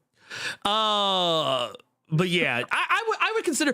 I mean, I'm not gonna lie to you. I would be more likely to do something on current canon just because it's more relevant.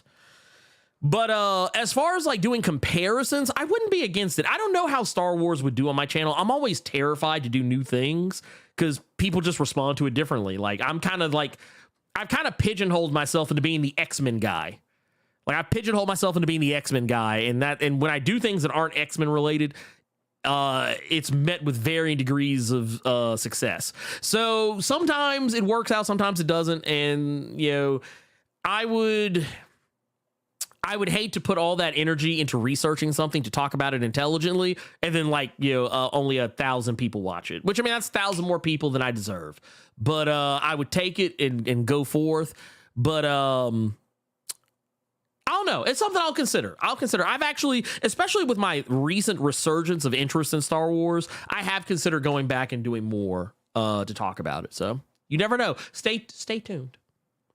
And then the last one from the Discord is from Urban Prince Strong Sauce this evening. Good brothers. How would Teenage Mutant Ninja Turtles fit in the Marvel universe if Disney bought the rights to TMNT? I actually talked about this on my YouTube stream yesterday, but I was talking about it in the realm of Spider-Man. Okay, gotcha. You could very easily do TMNT in the Marvel universe. You just take them from New York and you put them in a different state. Yeah, because they've done that. I think because you do different Spider-Man characters in different states, and it worked. Ben Reilly was in Vegas. Kane was in Texas. Superior went from New York to fucking San Francisco. X-Men went from New York to San Francisco. It works. You can do that. So I think that's really all you would have to do. The Turtles could eat pizza any fucking where. So yeah, just putting them somewhere else that ain't New York. I 110% agree.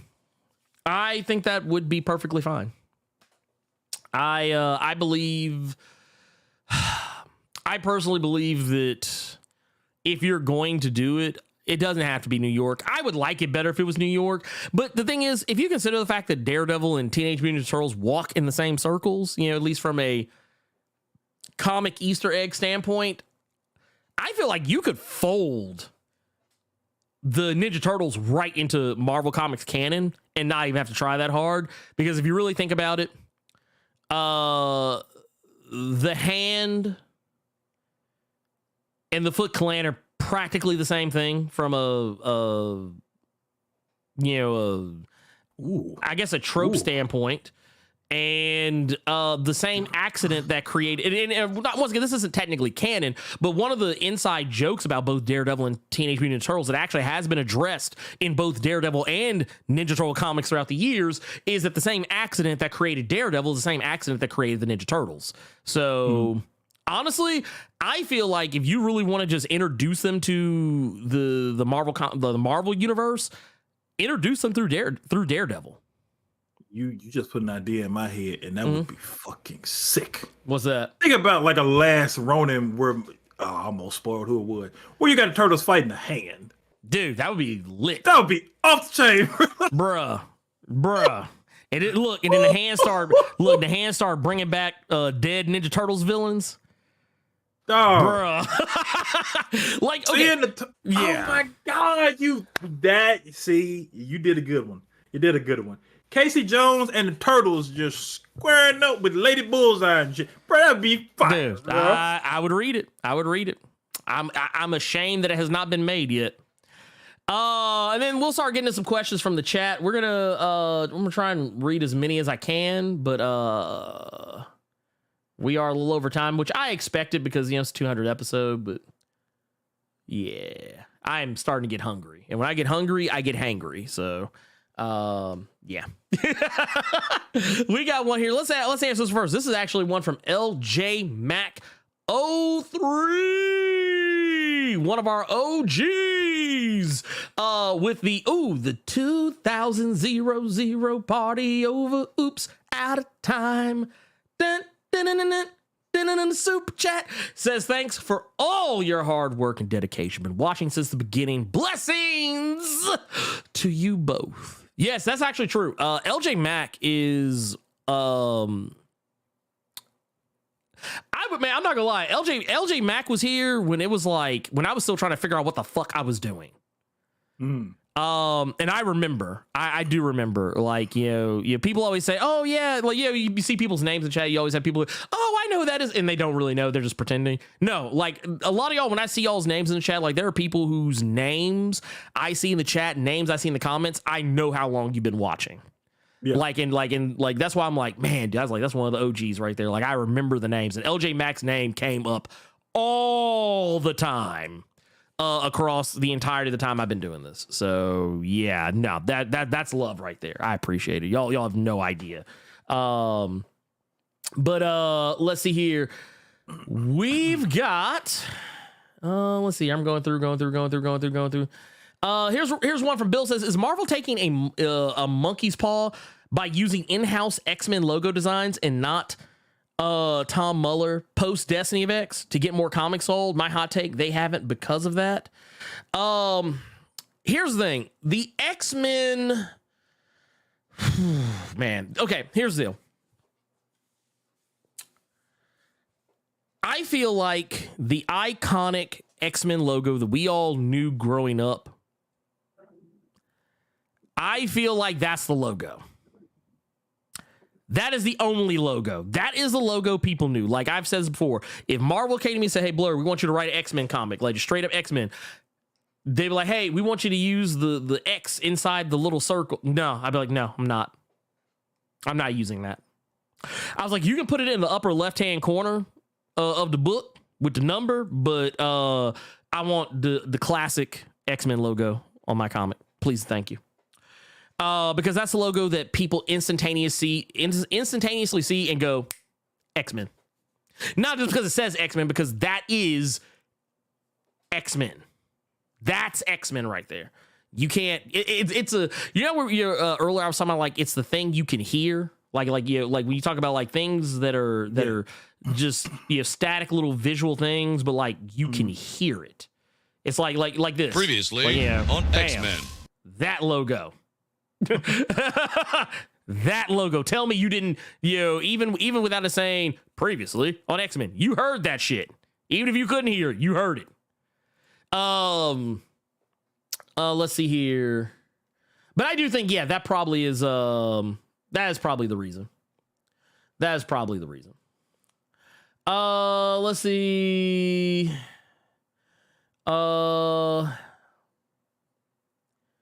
We got here. Oh, here's one. Here's one from Akumu. Says, why is crime a thing in Marvel's New York if all these heroes are out here? It's the issue of escalation. It's the classic escalation incident. It's, oh, well, okay, well, you got Daredevil, Spider-Man, Punisher, so on and so forth, all these heroes out here fighting crime in New York. So the criminals just get better. They start getting better gear. They start becoming science project failed experiments too. They start becoming this guy's got these gadgets. Okay, well, I'm gonna get these gadgets. I'm gonna become a better class of villain. It's the classic Dark Knight ism. That you see one and it starts dragging out all the others who think, no, I can do it. That said, you would think that more people would think twice about it. But there's no shortage of motherfuckers who are like, nah, I can do it better. And they go out there and try and start some shit and get their ass whipped. They might get the hero for the first like 2 or 3 issues, and like, cause I think we saw that Invincible Iron Man. Fei Long came out there, got his ass laid down by Tony Stark, and Carter know what I'm talking about. Fei Long went out there. Look, matter of fact, Carter, you remember how the sound effect that would play when Fei Long get knocked out in Street Fighter? Oh god, that's what I heard when he's slapped the shit out of Fei Long with that spirit bomb, in Invincible Iron Man. I was like, whoa, whoa, whoa, whoa, with the echo on it. Yeah, that's what I heard. Dude, I just saw this in here. Dude, this is not even the question, but Witch Dr. Sun said TMT in Boston. Dude, could you hear that shit? I can already hear them trying to talk like Marky Mark. I do not want to see Mark Wahlberg as fucking Casey Jones. Don't do that. Don't do that. Oh, wait. You know what? Maybe I should start digging into Star Wars, because Herbert Scott just said, ain't no good Star Wars channels. All them dudes be crying real tears. Dude, okay, so I think, Carter, was it you and I that were talking about this? I think maybe it was you and I that were talking about this one about point. the Mandalorian conversation the other day? Yeah. I actually went and looked. I was like, dude, ain't nothing but a bunch of motherfuckers out here crying and complaining. Yeah. Like, just crying, just bitching, just acting like some whole bitches over some goddamn make-believe. I'm like, what the fuck y'all crying for? Go outside. That's like that dude I had to tell on Twitter the other day who got mad at me because I disagreed with him about how he was mad because they changed Blue Beetle's scared voice. Oh, Lord. He was like, he's like, they changed it. And I was like, dude, go outside and touch some grass. He was like, oh, you're just a loser. You didn't know anything about Blue Beetle till the trailer came out. And I was like, first off, rude. That's one of the ones that say Jamie Ray. yeah, he probably say Jamie Ray is. But no, I was like, dude, because supposedly he claimed to be somebody who had been following me for a long time. I said, clearly you have not. I talk about Jaime Reyes. I don't do videos about him, but on the regular. But I was like, because he hadn't really had a steady comic up until recently. But I was like, that motherfucker is. I was like, I've talked about that motherfucker more often than not. On the Blerd Cave. So stop. Here's the question. Go ahead. What you got? From Wilbert Robinson. What do you guys think is the most recent comic with the best ending that stuck the landing? For me, this is going to be easy. Human Target by Tom King. Without question. Yeah, I give you that. I'll give you that. Most recent comic that stuck the landing. Yeah. Ooh, man. You know what? I'll give it to Once in Future. I'll give it to Once in Future. I knew it was coming. I'll give it to Once in Future. I know it was coming. They stuck the landing. So I dug it.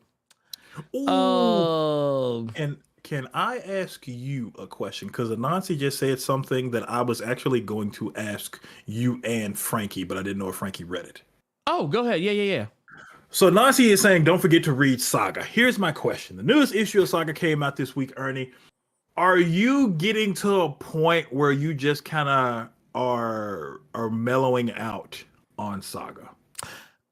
I can't answer that because I haven't read this newest issue yet.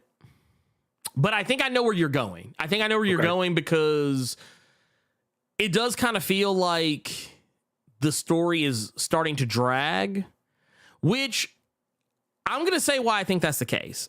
I think the story is actually maintaining roughly the same pace as it's always had, but we're kind of in this weird spot with the story that because we've had, these hiatuses, that I think is what probably makes it feel like there's more of a malaise going on than what there really is.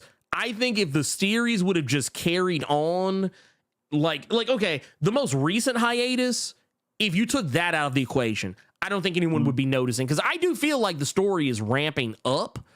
It's just that it's doing it in a way that's not bombastic. It's like we see that like all the different players are starting to come together.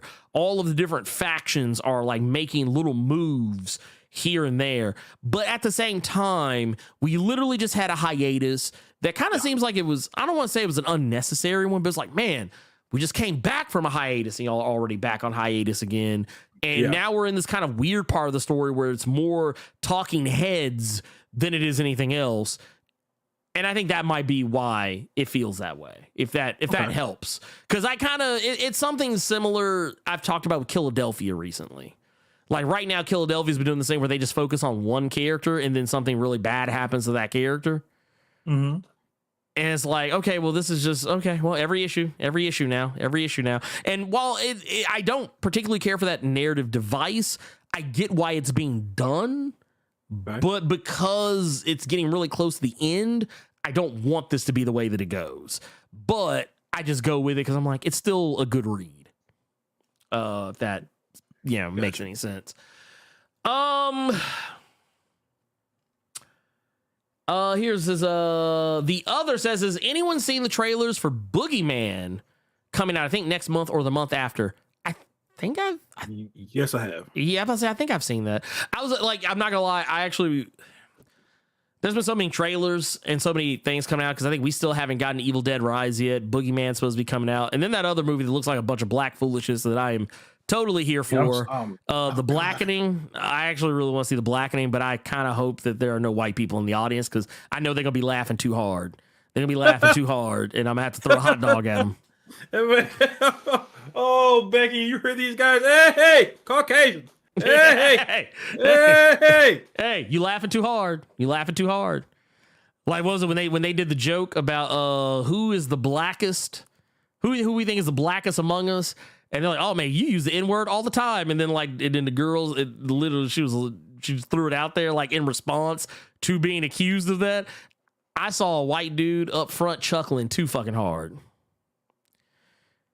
That dude, like, he was slapping his knee. He was like, ah! He's like looking around, I was like, dude, you laughing a little too hard at that joke. I think Evil Dead Rise is coming out sometime soon because I'm seeing a lot more ads. I'm seeing a lot more ads for that movie on like YouTube and shit. Reviews came out for it stupid early, so I thought that it came out really. Because I saw like there were websites that were already reviewing it. Because so I thought the movie was out, so I was like, dude, let's go see Evil Dead Rise this weekend. And then we got to the theater, and I was like, oh, it is not out. The 18th. Yeah, it comes out the 18th. But I'm down. I'm definitely down. Man, it's gonna be. I think we eating. Clarification says, were the in-house logo designs of each X title like post? Oh, got you. Talking about where the in-house logo designs for each title or for each X title post DOX at fault for not selling well without the need of Tom Butler. Sorry. Gotcha. So I don't know. Okay. So I'm gonna tell you. Let's put out a real harsh truth about the state of X comics right now. Right now, there is too much shit going on. And I can say that because I am terminally dialed in. I literally read just about every X title that comes out with the exception of a couple. There's some that I just wait to read until like someone tells me something interesting happened, and I'll just leave it at that. But yeah, there's just too much shit going on, and they're kind of all over the place. And then you got Sins of Sinister going on. I feel like we literally had just gotten out of Judgment Day. And I'm not gonna lie, there have been some moments where I'm like, y'all could have kept this one. I know, sounds harsh from the X-Men guy. Especially after I just criticized people with Star Wars channels crying about Star Wars, only I'm not crying about the same thing. I'm just saying that, like, I feel like maybe we should slow down. Like, for instance, this. I'm gonna bring up that image again. That image I showed y'all earlier. This one right here. We don't need that many X books. Not that many titles to be like, oh, I mean, granted, not all of them are X books. Like Invincible Iron Man, not an X book. Uncanny Spider-Man will be a X-Men book in name only, I feel like. And Uncanny Avengers, while will definitely be technically an X-Men book, but I mean, look at it. X-Men, Astonishing Iceman, Wolverine, Children of the Vault, Invincible Iron Man, Dark X-Men, Uncanny Avengers, Realm of X, X-Men Red, Alpha Flight, X-Force, Uncanny Spider-Man, Immortal X-Men, and you know good and goddamn hell well, they're going to add 2 or 3 more titles to that as we go along. I don't need all that. I feel like that's oversaturation, and I feel like every time we get it right with X-Men, we keep going back to the 90s where there's like 20 X books. And if you don't read all of them, you're just in the dark. And then it's up to me to read all these damn books. So you know which ones you should, which I guess technically I should be complaining. It keeps me in work. But I'm no less tired. I'm no less tired.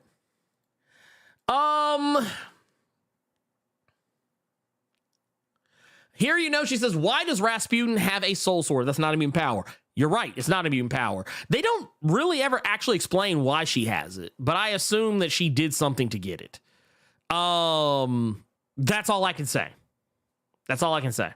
Because she doesn't have Ilyana Rasputin's genetics in her. She has Colossus's. I didn't understand it, and that's kind of something I said when it was first brought up. Then they were revealing how her stuff worked. I was like, I guess maybe somehow, some way, she probably did some magic training to get a soul sword. Wouldn't be that far out of the realm of possibility, considering they have access to Limbo on the regular now. It wouldn't surprise me. Let's see. Yeah. Let's see here. Let's see here.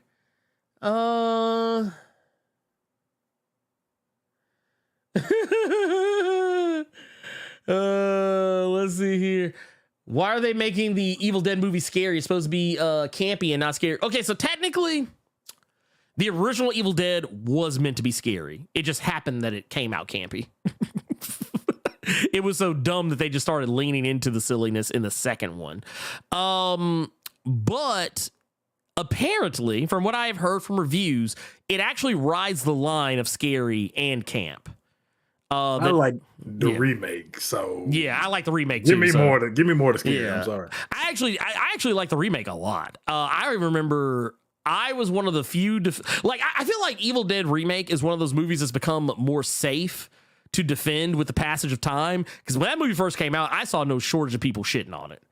No shortage of people shitting on it. There were I'm talking about now granted, to be fair, a lot of these people that I saw doing it were people who were like diehard Evil Dead 2 Army of Darkness fans. But the truth of the matter is, I've noticed over with the passage of time, people have warmed up to the movie and realized it's actually good when you don't try to hold it up to the same standards as because here's the thing, the Evil Dead 2013 film is not a remake of Evil Dead 2. It's a remake of the first one. And the first one was intended to be scary. It's better than the original. I said this on Twitter that somebody asked me like a remake that's better than the original Evil Dead 2013. Yeah, Evil Dead 2013. It is definitely better than the original. Definitely. By a country fucking mile. Now, if you ask me if it was better than Evil Dead 2, no, I wouldn't compare the two because they're not the same type of movie. Yeah. But I can like both Evil Dead 2 and Evil Dead Remake at the same time. Because I can walk and chew bubblegum at the same time. But I think that, it's camping. Honestly, they really didn't lean into the camp, like seriously lean to the camp until Army of Darkness. Yeah. Like Evil Dead 2 was kind of campy, but you could tell there was at least some level of seriousness that was meant to be had there. But Army of Darkness is when they really leaned into that shit. But that's just Sam Raimi's style. That's just his style. Like he does goofy and silly and mixes it in at breakneck pace with seriousness. Let's see here. 3.5. Here we go. We're about to wrap up. JD says, at the beginning of Destiny of X, Destiny was whispering sweet nothings into Sinister's ears, and Sinister would spaz out. Theories as to what that means as we near the end of Destiny of X. Part of me wonders if business. Yeah, look, she probably told him something a little strange. Nah, I don't think so. I think she warned him about the other Sinisters. That's what I think it is. I think she warned him. Or you know what? You know what I wouldn't be surprised at? I wouldn't be surprised if she told him he wasn't the original. Like if that was like the moment she told him. Oh, that would fucking yeah. Yeah. Like that, like if she told him what he really was, that he was actually a clone of the original Nathaniel Essex. That would be fucked up. But I don't know. That's the only thing I can imagine. That's some. Gore was right. That's what that. Bro, yeah, no, that's what that is. He'd be like, all of a sudden that hammer got heavy. Was the Shabado 5 Line says, can you imagine the TMNTs being introduced in the X-Men? Can you see the Morlocks and them crossing paths as they're both in the sewers while arguing they're not mutants and fighting Sentinels? Honestly, I can see that as a good crossover too, like X-Men Ninja Turtles. I'm surprised it hasn't happened sooner. Let's see here. And then we got Y2 Noob here. And this will be the last question. It says, remember when Miles used the Japanese Spider-Man's Megazord sword while powered by the Enigma Force and Spider-Geddon? Pepperidge Farms remembers. Hey, if they want to reuse that, for Across the Spider-Verse, I'm not saying they got to, but I would jump out my chair hollering. Damn, I forgot about Spider-Geddon. That one kind of came and went. It did. Yeah, it did. But you know what? Respectfully, it didn't overstay its welcome. Yeah, you're right about that. It didn't overstay its welcome. It got in, got right the fuck out.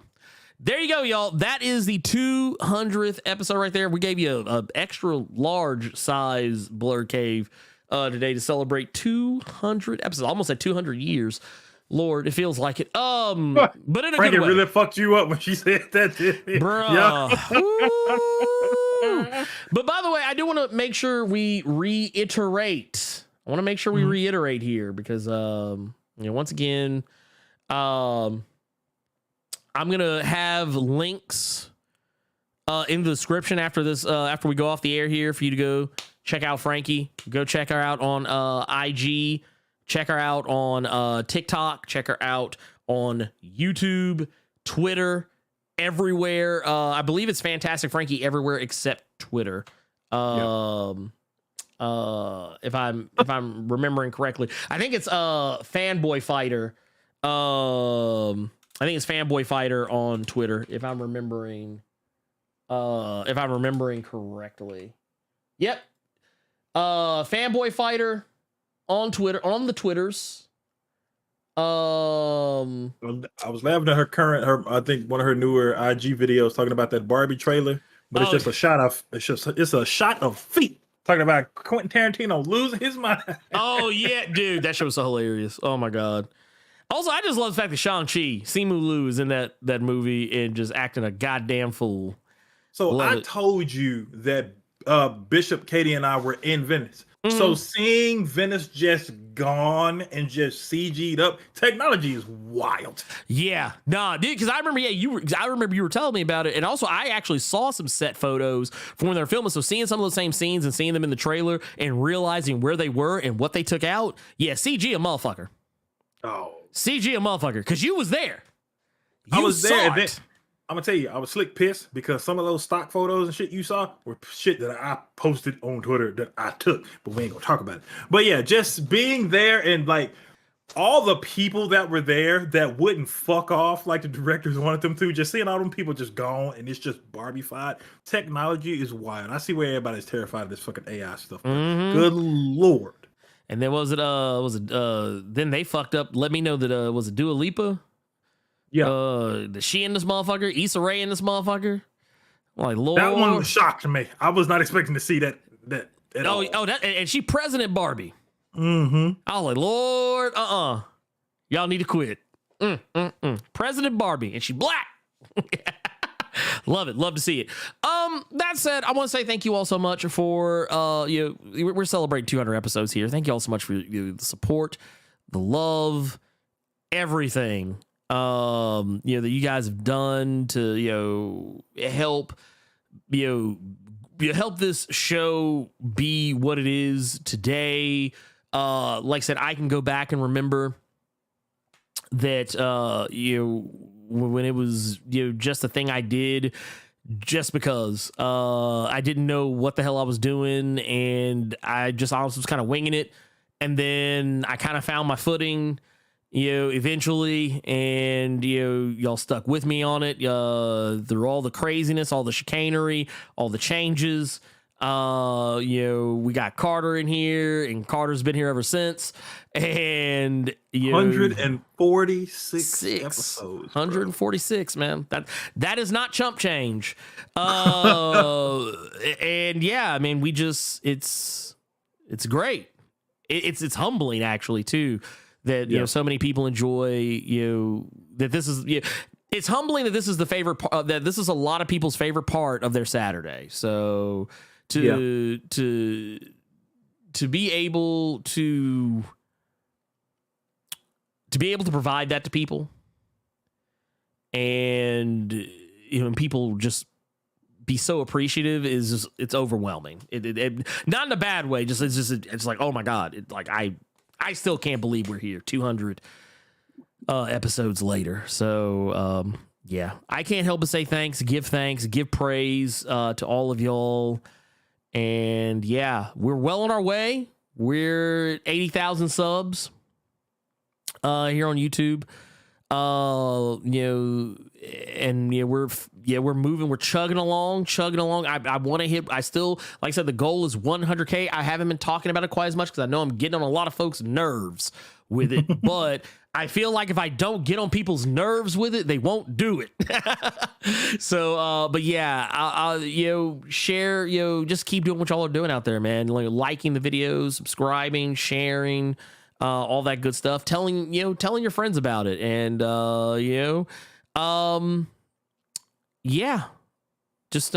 we keep fighting the good fight. And, I feel like I sincerely believe in my heart of hearts, if we really just put our minds to it, like, because when I think about, like, dude, we have so many people. If everybody just click that like button every time they watch the video, they click that share button every time they watch the video. And if you're not subscribed, if every person that wasn't subscribed, click subscribe. Because I can't tell you, like, I know for a fact, I have it on good authority that about roughly half of the people who watch these videos are not subscribed. If every last single one of those people subscribed, we would be beyond 100K.